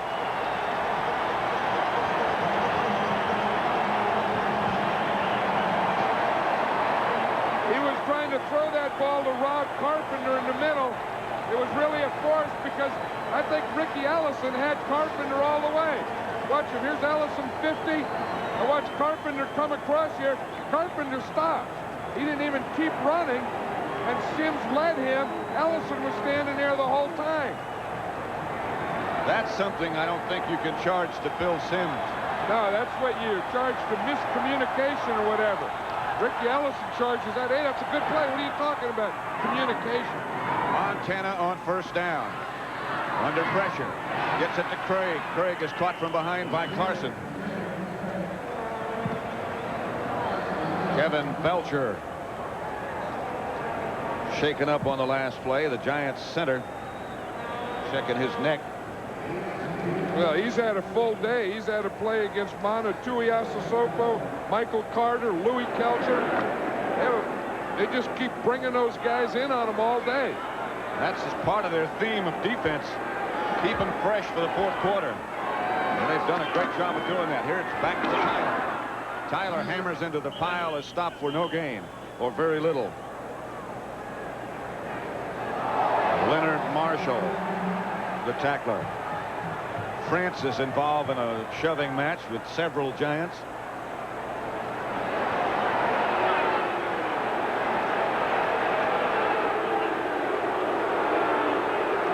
That's Carl Banks. That's the one that's really upset. I think that thing started earlier, and then it went on again and again. It'll be 3rd down and 4 for the 49ers from their own 29. 4.5 minutes left to play third quarter. 49ers leading 21-10.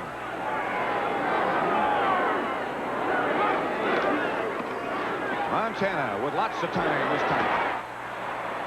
That'll be enough for a first down to Dwight Clark. Gain of 6. They needed 4.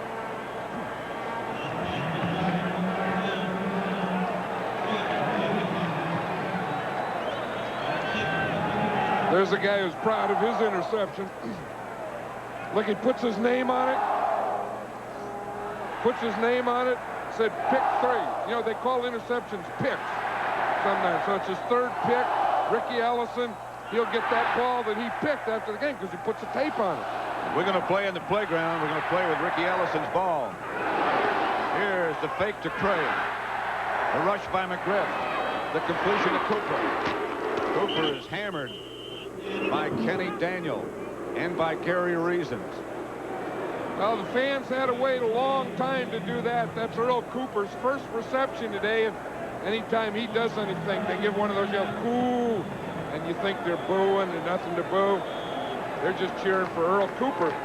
So it was interesting to hear Bill Walsh talk about him yesterday. He had been drafted as a fullback out of Rice and changed into a tight end, and he thinks that next year he could be a Pro Bowl player. He says he has really developed, both as a blocker and as a receiver. 2 tight end offense, including Cooper and Francis. Montana back. Over the head of Dwight Clark. Montana is down. Now getting back to his feet. Kenny Daniel, the defender. You know, you look at these quarterbacks, nice-looking guys, blonde-haired, blue-eyed, nice kid, and you don't think that they're really tough guys. But when they have to take these shots, look, unprotected, that one's not too bad, but it is a jolt when you hit the ground like that. But I'll tell you, these guys are tough guys because there's nothing they can do about it. They have to stand there, they have to throw, follow through, look down the field, and they still get those whacks after they throw it. Montana 16 out of 27, 3 touchdowns and 3 interceptions. Faces a 3rd and 6 situation here from his own 39. Mike Wilson is coming to the game. Montana has Mike Wilson open. And he hammers into Giant territory, cross midfield before Andy Hedden brings him down. It was a gain of 13. Now, this is an underneath pattern. You see what happens is Mike Wilson starts up. Now all the other receivers go deep, and he starts up. Then he comes in underneath on his zone defense. There's Elvis Patterson, number 34, who was on the coverage from the beginning and made the tackle. 2:10 left in the third quarter now. 49er first down at the Giant 48. Clark is right. Wendell Tyler loses to Jim Burt. Banks. Here's a flag coming flying out of nowhere as Francis and Banks get back into it again. Well, that Francis Banks thing's been going on about 4 plays. Delay of game number 26, 5-yard penalty for spiking the ball while the clock was running. Oh, there's one you don't see called often. Against Wendell Tyler. Wendell Tyler saying, hey, we're getting a little picky out here, aren't we? That'll move it back to the 49er 45. Second down and 17. Let's see what he did. Well, there's the spike that they're talking about. I guess you're either supposed to just leave it there or hand it to the official. have a nice day. Solomon wide to the left and Wilson wide to the right. Montana gets it out to Wilson. He gets back in Giant territory. Bill Courier got him down at about the Giant 49, it looks like. Gain of 6. It'll be 3rd and 11. You know, someone that could have used this guy here, this Mike Wilson, this year was the Dallas Cowboys. They had him in camp 3 years ago, waived him, picked him up, and he's been with the 49ers since. And I think had it not been, you know, for the years that Dwight Clark has had and Freddie Solomon, this guy would be a starter on a lot of teams. He's a good player. Sims trying to stay warm. Temperature at game time was 40 degrees, but it's very damp. Montana back. Under pressure, Montana finds Mike Wilson. First down. Gain of 18. He does that so well, does Montana. This is what separates Joe Montana from most other quarterbacks. He can do this type of thing, get by guys, now just buy time. Just find and still find someone else. Here he finds Mike Wilson out there, hits him on the run. You see, they keep working because Joe Montana has done it, can do it. The receivers know it. They just keep working for him. 49er first down. And 32. Montana fakes, throws deep, intended for Solomon, and a little bit of miscommunication there as Kenny Daniel, number 24, was back deep with some help that time from Terry Kennard. That's the big thing, and that's the thing that we talked about at halftime. Is in the first half on that same play fake, Terry Kennard came running up down near to the backfield. That time they went to play fake. Kennard stayed right back there, and they couldn't get Freddie Solomon. Second down and 10. The 49ers in this situation are very likely to not consider it a passing down. They just as soon run on 2nd and 10.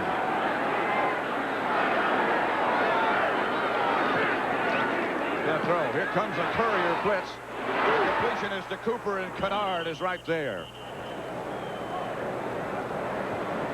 Clock running, you can see, with 7 seconds now left in the 3rd quarter. Kennard is limping back. A loss of 3 on the pass completion to Cooper. I think Kennard's getting a Charlie horse there in that right leg is what's happening to him.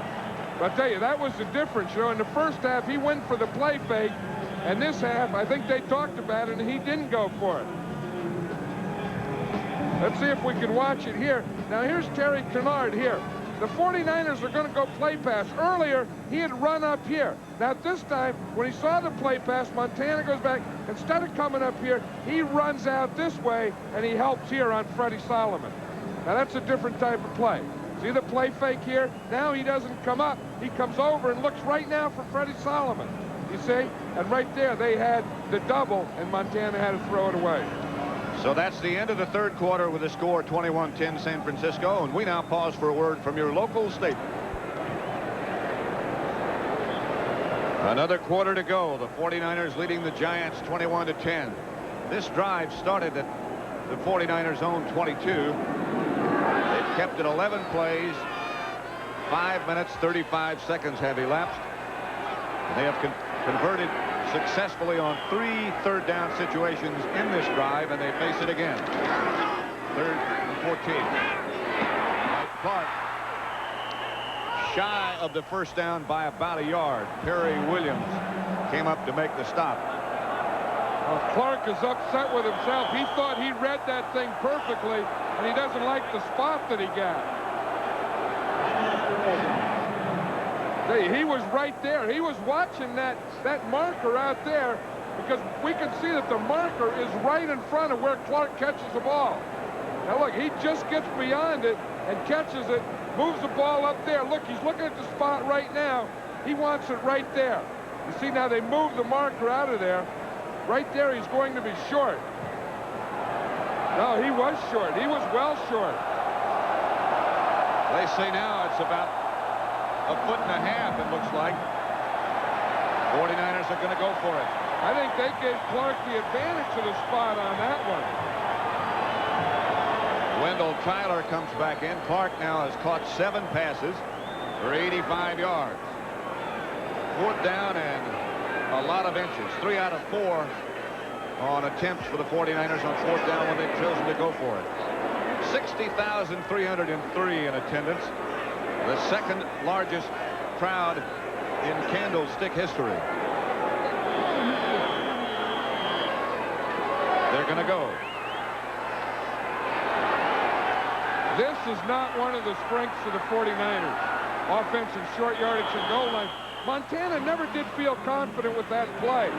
He looked confused in the huddle, kept looking to the sideline, got up to the line, didn't take, you can't take any chances with this one. So he took his timeout and wants to talk it over with Bill Walsh. As you say, Montana never was really comfortable with this decision.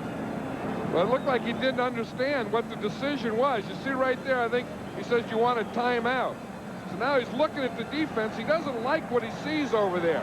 He kept taking peeks at that defense, and he said, I better take a timeout. We'll talk about it. They talked about it, decided to put in Ray Wersching and kick a field goal. From 39 yards out, Wersching is blocked.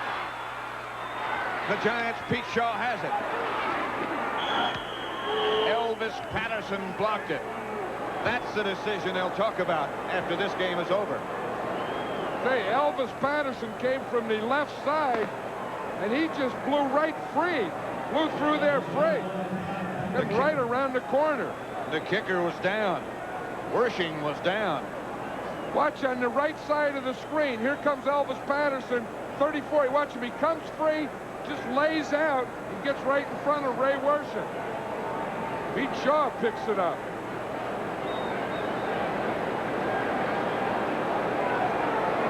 Bill Walsh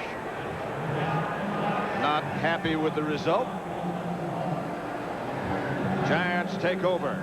49ers lead by 11.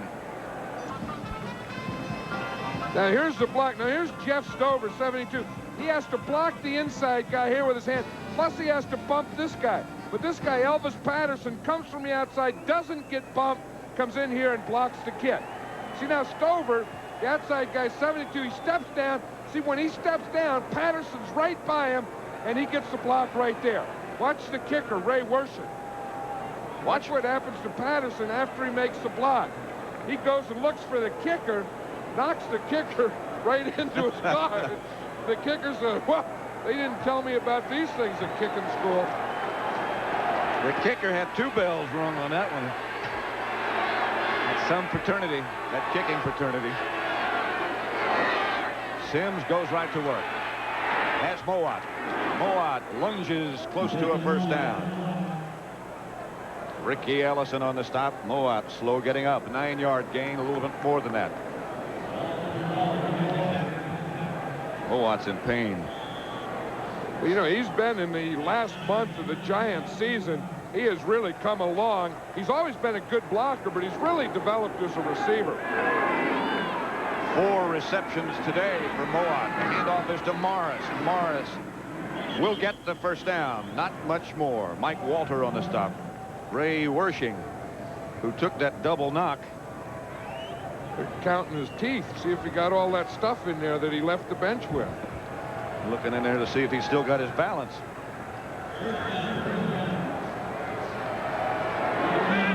Total offensive yards, the Giants 172, the 49ers 342. First and 10 Giants at their own 46. Lionel Manuel split wide to the left and Gray to the right.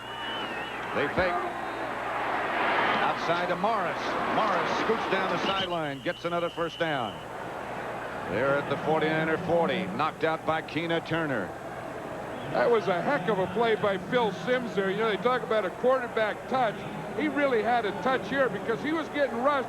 Once he comes on a roll out here, now he has to pull up and he has to get the ball over the defender to little Joe Morris. You know, he just kind of got up there and just looped it over there. Just lobbed it over Ronnie Lott's head. That's a nice touch, what they call touch. He used to have a touch like a sledgehammer. That's the difference between a thrower and a passer.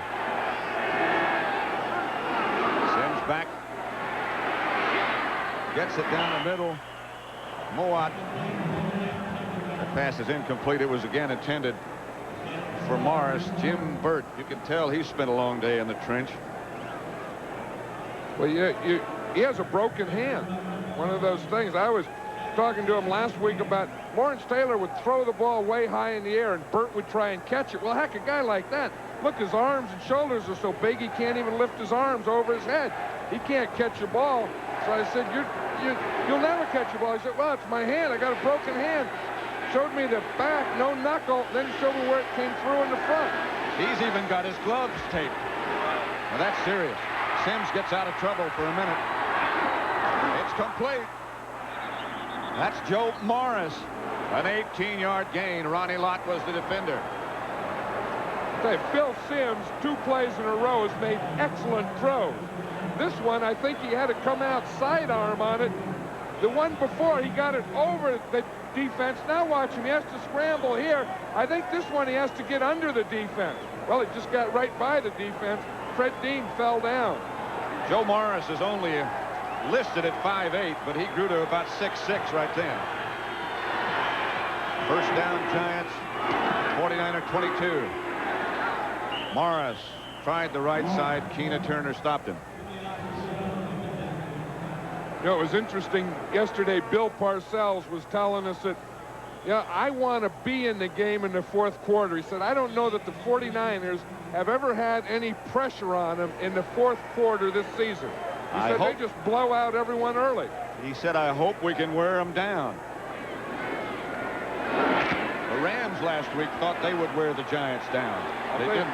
If the Giants get a touchdown here, then it's going to be a very interesting end to the 4th quarter. Sims coming back. Was in trouble. Moat complete. About the 12. Carlton Williamson with him. It looks like it might be a half yard or so short of first down. Sims, under heavy pressure, has been able to get away from a lot of it. Zeke Moat, who says he's learned how to run pass patterns. Well, he said the thing has helped. He went through a little slump in mid-season, and he said he didn't know if he ever could catch. He said, but Phil Sims stayed with him. He said he worked with him after practice. He says, you can do it. I'm going to keep throwing it to you. He said, if Sims believes in me, heck, I got to believe in myself. 3rd and short. Mulledy in motion. The give is to Morris, and he hammers for the first down for the Giants. Jack Reynolds made the hit, but they got the first down. That was a little different counter play. You know, usually when you have the fullback, Rob Carpenter, in short yardage, you expect him to get the ball, but they go a different action. They kind of turn towards Carpenter and then hand back to Morris, who does the diving. Jack Reynolds looked like he was surprised they handed it to Morris. He was looking for Carpenter, and whap, here comes a little guy over the top. So it's 1st and 10 at the 11, just outside the 10. They can make a first down without scoring. Morris goes in motion to the left. Sims back to throw. Sims is hit from behind and hammered. He never saw him coming. Dwayne Board and Jet Stover. Board 76 and Stover 72. There's William Roberts. It's been a tough day for him, the left tackle. This time it's on Board. We'll see Board coming from the right-hand side. Off for Roberts there.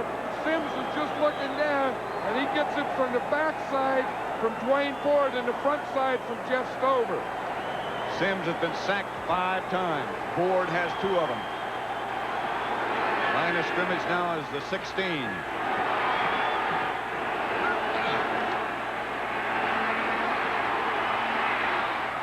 Sims throws it away in the direction of Lionel Manuel. Sims was hammered again by Stover. You know, you talk about respect. You talk about Montana and being a tough guy. How about this Phil Sims and the shots that he's been taking these last 2 weeks? Remember the Rams last week, and then here this week. Boom. Well, he had so many years where he missed part or all of the season because of injuries. This is his first that he's been reasonably healthy all year long. And he's had a good year. Today has been a tough day. 3rd down. Gray shuffles in motion. Sims retreats and throws. Intended for Manuel Lowe. Again, he was hit just as he let it go by Fred Dean. Gary Johnson was there with Dean, and they'll go for the field goal. I think they really have to go for the field goal, although they're down by 11 points. But the pressure that they've been getting, they just can't keep doing this. If it was 4th and short, maybe they could go for it. But in this situation, 4th and long, I think they really have to kick the field goal. Now, you talk about pressure on a quarterback. That last series was pressure on a quarterback. 33 yards. This one will be for Ali Haji Sheikh. He's already made one. And that's wide right. The Giants come away empty.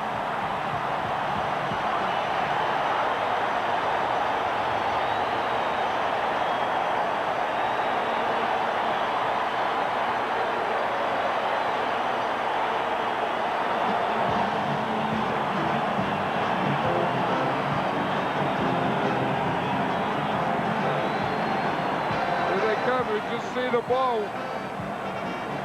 Watch Lawrence Pillars. He knew right away that that thing wasn't any good. He said, no good, no good. Bill Walsh said, thank goodness we dodged a bullet there.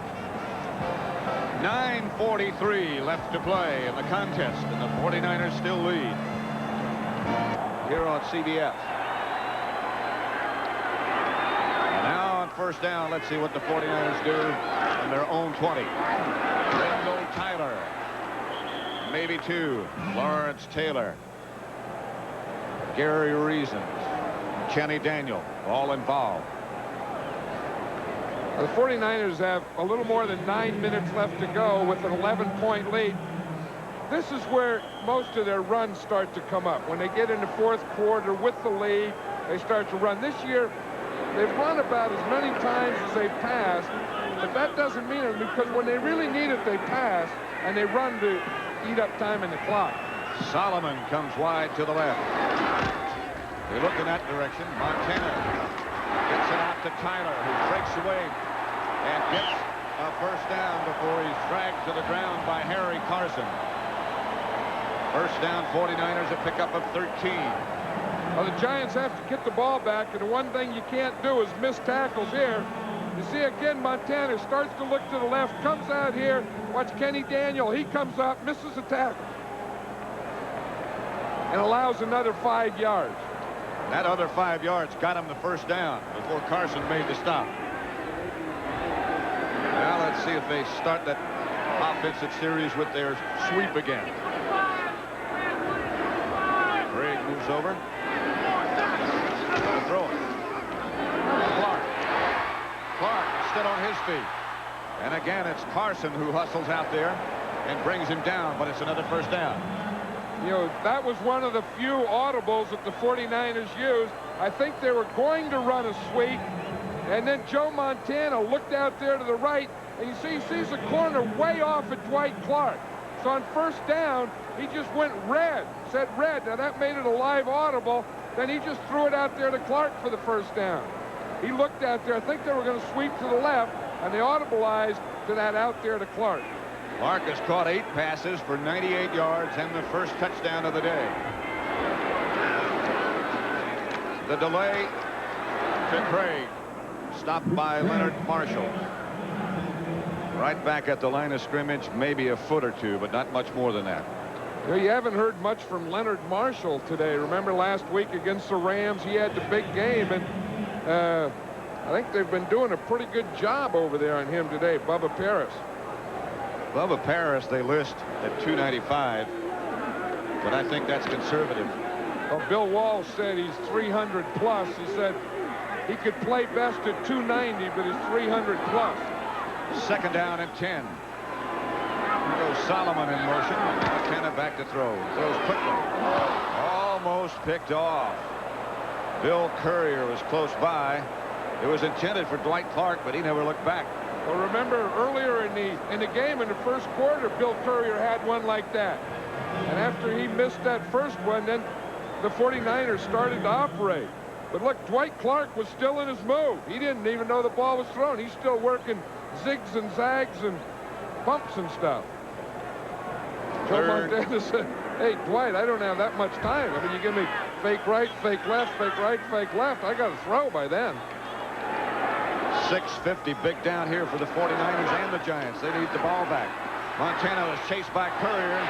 Gets it to Tyler, and he got his first down. Tyler's still on his feet. He's at the Giant 40.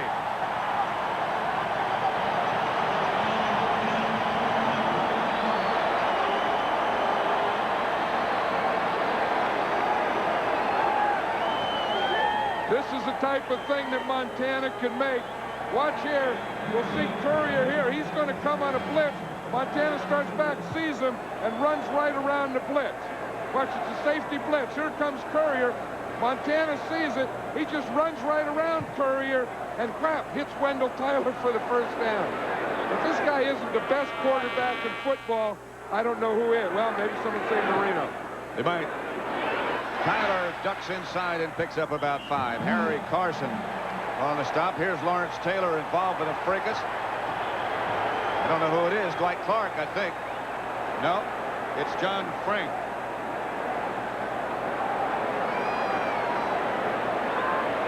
John Frank had Lawrence Taylor pinned. He had him pinned. 3, 1, 2, 3. Let's see if we can figure out what happened. That John Frank is a rookie. Bill Walsh is saying this guy's always in fights because he always blocks guys and stays with them. He said he can just glue to you. And that's exactly what he did to Lawrence Taylor. Look, he just glued to him. Taylor has him. Frank gets a reversal. Taylor's going for the reversal. Frank gets a pin. Referee says that's it. No more. 1, 2, 3. Well. Hey, what? That should be broadcast on Saturday morning somewhere. I love that guy. Jumped from the ropes and stuff. That was a tag match. Derek Harmon, the ball carrier. Looks like Bill Courier might be hurt, number 29. Clock is running now with 5:15 left to play. 49ers clinging to that lead and trying to get more.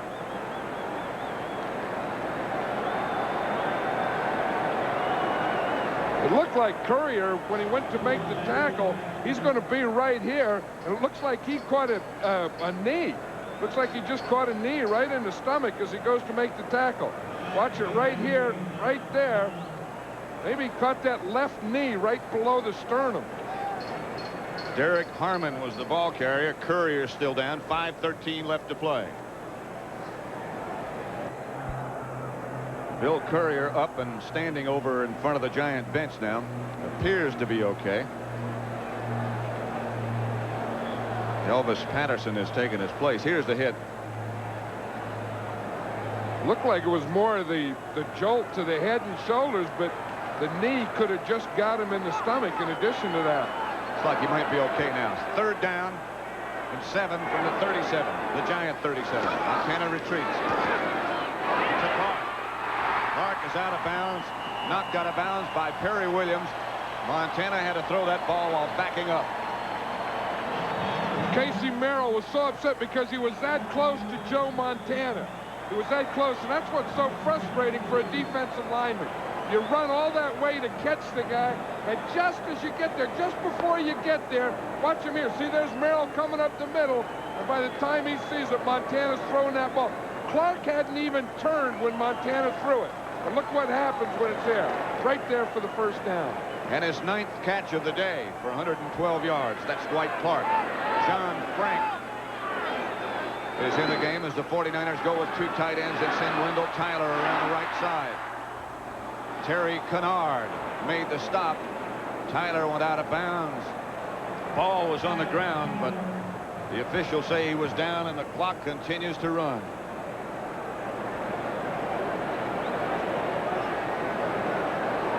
One thing we knew the Giants were going to do is anytime Wendell Tyler had the ball is try and knock it out. Try and hit him, jar him, cause the fumble. I don't know why that's not a fumble. What did he do wrong? Well, let's look at it again. Does look like a fumble. I mean, he's in bounds. He gets hit the first time. He's not down. The ball comes out. I guess the ground caused it. The ground can't cause a fumble. Tyler looking for some place to go. Hammers down to about the Giant 15, 17 call it. Terry Kennard and Lawrence Taylor on the stop. Bill Walsh. You know, Bill Walsh has a term that he used yesterday, and I don't know exactly what it means, but I think it means something like, you know, you kind of just suck it up. He says you have to swallow hard sometimes. He said you just call things and then you just swallow hard. That's coaching talk, I guess. But he used it about 3 times. We do this and we swallow hard. I'm sure 4th down, when he decided to not go for it and then kick, he swallowed hard then. Montana on a rollout, chased by George Martin. Threw it in the direction of Roger Craig. Didn't get it there, and we're going to have a look again at Ray Warshing on a field goal attempt. Montana's the holder, by the way. Montana looks like he's having fun out there. You know, like you just play in the park. I mean, you run, you try and beat someone, and no big deal. Warshing always says to Montana, you saw him pat him on the shoulder. Before he kicks, he always says, help me, help me. He never looks up. Never looks at the goalpost. From the time he leaves the bench, he won't look up. He's had 1 block. And this one's wide left. And the Giants will get a shot with 3:15 left to play.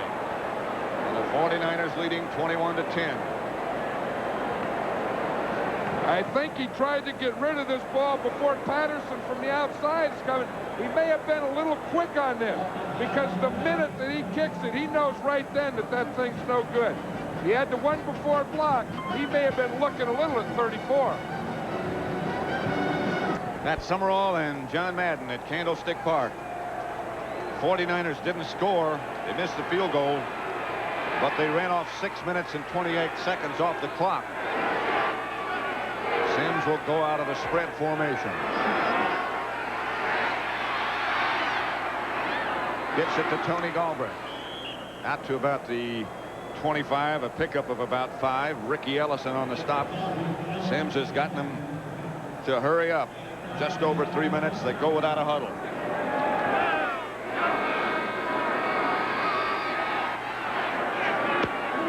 Bobby Johnson will get the first down. Now the Giants can huddle up. They can get a play sent in from the sideline. But the thing is, with 2 minutes and 51 seconds, that's a lot of time if you only need 1 score. Well, they scored 21-10. The Giants have to think now in terms of 2 scores. So you have to get 1 rather quickly, then work in the next one.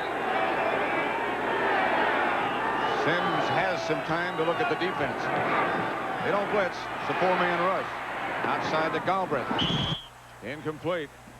That kind of pass is not going to get it done. No, that's not the type of thing that they have to do. And the only thing good about that pass is it was incomplete and stopped the clock. But I think that they have to think in terms now of getting chunks of 15, 20 yards. I don't think they have to throw it 70 yards, but they have to think in longer chunks to get that first one. Because you can't spend all the time getting the first one. Clock runs out. 2:46. It's stopped right now with that amount. 2nd and 10. He gives to Galbraith. A gain of about 8. Ronnie Lott. Fred Dean on the stop. I wonder about Ronnie Lott's shoulder on that one, though, Pat. He really threw it in. Remember, he had that brace on there, and it's his right shoulder. I tell you, he's wearing bigger shoulder pads today, and he has that brace on him, but he really throws a shot in here with that shoulder. Watch it right here. Right at the end. He got it right on that right shoulder. McLemore has taken his place. Pass intended for Gray, and he couldn't hang on. It's incomplete. It's going to be 4th down. Ronnie Lott being attended to now. I think they were giving him smelling salts there. Now this is a 4th down play. Now I don't know that they have to get the ball off the field. Now they just have to get the first down, then go back to work again. That's the concern. 2:11 now left to play. Sims out of the spread.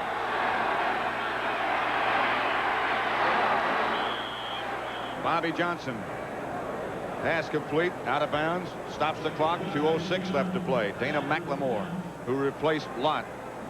Okay, now that was a good play. That did two things. One, it got him the first down. Two, it stopped the clock. So now they get in one more play before the 2-minute warning. This is a good area to take a shot. Take a shot here before the 2-minute warning. Well, they send Gray to the right and the other group to the left. 49ers beat the snap. That was Gary Big Hands Johnson who jumped off sides. And the Giants will pick up 5 because of that. Encroachment, number 97 defense made contact before the snap. 5-yard penalty. That was Big Hands Johnson. I think that was more an encroachment. Watch him right here. I think he got a start all the way into that backfield. I always thought encroachment was just in neutral zone. Watch Big Hands. He got that left hand up, that right hand by. He was 3 steps before the ball was snapped. That was a serious encroach. That's offside. Look, he's still smiling about it. So that wasn't encroachment. That was offside. Lionel Manuel and Gray off to the other side. 49ers are offside again. Sims. Ernest Gray is hammered. The ball comes loose. 49ers have it. There's a flag down at the beginning of the play, however. Jeff Fuller knocked the ball loose and then came up with it. That'll be against the 49ers. That was a free play for Phil Sims. The 49ers were offsides. He knew he had it. That's a good time to go for it. Defense lined up in the neutral zone. Offside, 5-yard penalty. That should be a first down. Let's watch it. Here's Fred Dean. They say, look at his hand right here. They say it's over the ball. But I thought Dwayne Ford right here, I thought he jumped. Watch Fred Dean. He's offside. Watch the bottom guy here. He jumped. Now he's in there. So they had a double dipper on that one, I think. That was Dwayne Ford and Fred Dean. And now we get the 2-minute warning. A first down, Giants. It's still 21-10. 49ers 21, Giants 10 with 1:55 left to play. Sims' longest pass today, by the way, was a 20-yard completion to Lionel Manuel. 49ers have done a good job deep. Here he is out of the spread again. Looking for some time, gets it. Looks to Mulledy. Mulledy never looked at him, however, and it's incomplete. Someone should have yelled at Mulledy to turn around or something. He looked like, you know, he is eligible. He can catch a pass. He looked like he thought he was a blocker, but there was no one out there to block. San Francisco Police Department standing by, security measures on their mind. It's like the Notre Dame backfield. 3 horsemen. 3 of them.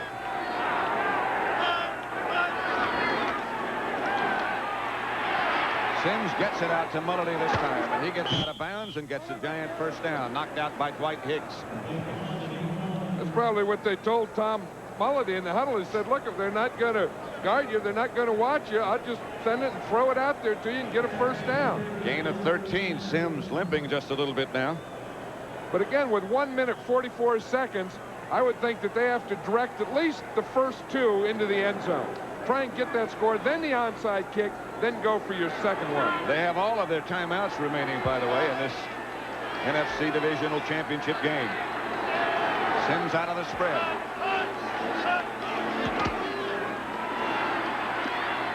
Going for Manuel. Ronnie Lott, the defender. Manuel had looked to the inside. Pass went to the outside, so did Lott. He's a strong-looking guy, isn't he? I tell you, he looks like a linebacker, and he plays like a linebacker more than a corner. And I think that's one of the things that really helped this secondary in this 49er team when they drafted Ronnie Lott. Number one is he brought a certain physicalness along with him. You know, he gave him some toughness along with Jack Reynolds at the same time. That was when they changed. Mulledy has it. Mulledy hammered. Short of the first down, knocked out of bounds by Ronnie Lott. Looks like he's about a foot or a foot and a half short. Clock stops now with 1:32 left to play. Zeke Mowat must be injured, and that's why Tom Mulledy is in here. They're not going with 2 tight ends. He's the only tight end in there. Again, he had run the out on the left side for a first down, and now this was a completion on the right side, and they're still inches short with 3rd down. Sims is 24 out of 42 for 210 yards. He's had 2 intercepted. 3rd and short. Johnson. No good. He only got 1 foot down. Sims is coming over to say what happened. Good. He only got 1 foot down. Good call. Good call. You hear that? Good call, good call. That's either one official telling the other official, or it's a 49er sideline, but he only did get 1 foot down. He had the left foot, and he never got the right foot down. Here comes Mowat back, limping a little bit. A 4th down, they're putting in Mowat along with Morris and Carpenter, probably for a running play, Pat. 4th and about a foot. They have all 3 of their timeouts remaining. 1 minute and 28 seconds left on the clock. Sims. Long counts it.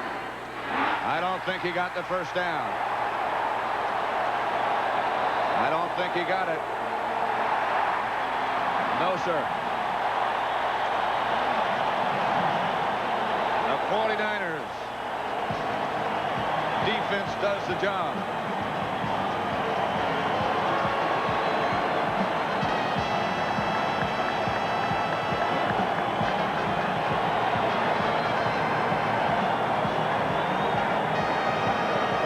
There's a play. They're going to run to the left side behind Brad Benson and William Roberts. We see it looks like a little push here. He cuts back, and it's a nose tackle who's the first guy in there, but they really didn't get any movement. Watch your Bill Parcells. After you don't get it on 4th down, you don't need the headset anymore. And you don't need it, I don't think, in this game anymore. 49ers take over with 1 minute 24 left to play. You wouldn't have to say much about which sideline you're looking at if you were wondering which team is ahead. 49ers 21, Giants 17. Roger Craig is stopped over the right side by Jim Burt. The honorary captain for the 49er game today against the Giants on this playoff occasion was one of their outstanding players, the linebacker Matt Hazeltine. Played here 1955 through 1968, went to the Pro Bowl twice, 1963 and 65. Really, really a great player. He was a great player. I remember Matt at Cal. I followed him. I was a fan of Cal when he played there, and then I was a fan with him with the 49ers and old number 55. He used to make a lot of plays. He sure did. Watching at home today is Matt Hazel. Theismann, that's got all the elements. On 2nd down, this is Tyler. Cuts back over the left side, not a first down. Lawrence Taylor tripped him up. Of the Giants, and Wendell Tyler and Freddie Solomon, Fred Dean, Gary Johnson, Earl Cooper, just to mention a few for the 49ers. Well, it's been a up and down but successful season for the Giants. Montana today, 25 out of 39, 309 yards, 3 interceptions, and 64 yards rushing in 2 carries. They'll let us know when it's over. To Craig. No first down. Giants swarm trying to carry him out of bounds, led by Casey Merrill. And now the Giants call a timeout with 1 minute and 3 left to play. You know, one good thing for the 49ers about playing on Saturday is you get to get your game over with. You win your game. Now, one night tonight, you can really celebrate. Really take it easy because you don't know who you're going to play next week anyway, and you can't get ready. You watch them tomorrow. Executive producer got everybody up and nobody back. Runiger back in punt formation. Nobody back there but the referee. Going to roll dead about the 30. The Giants with no timeouts remaining and 53 seconds left on the clock. A 40-yard punt by Runiger. John, you were talking about one good thing about playing on Saturday. Wonder if the fact that the Giants had to play in the wild card game last Sunday, had to stay out here all week and play a week later, or actually 6 days later, while the 49ers had the 2 weeks off in the rest period. Yeah, well, that's the difference between being 15-1 as the 49ers were and 9-7 as the Giants were. I mean, that was the 49ers reward for being 15-1, and the Giants' door because they were 9-7. Sims with time. Tony Galbraith hammered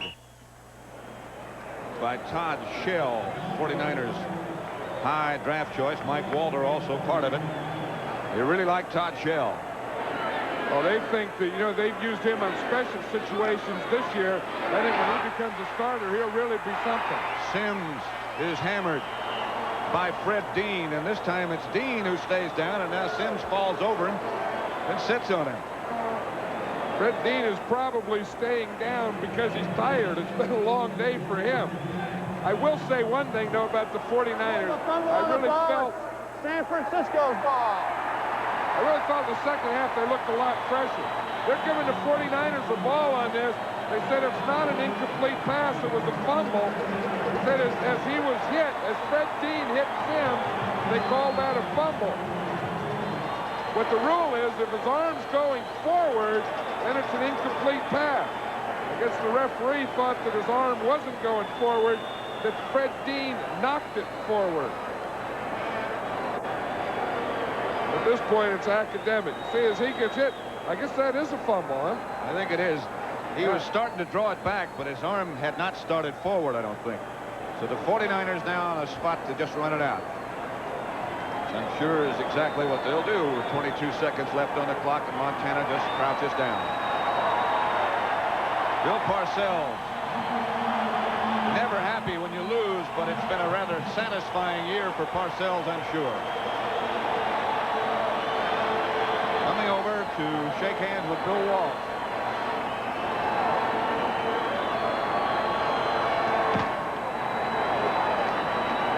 The championship game will be at Candlestick next week.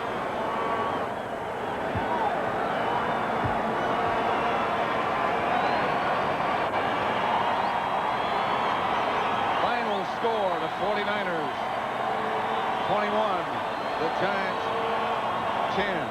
Stay tuned for the NFL Today postgame show with Brent Musburger after this message.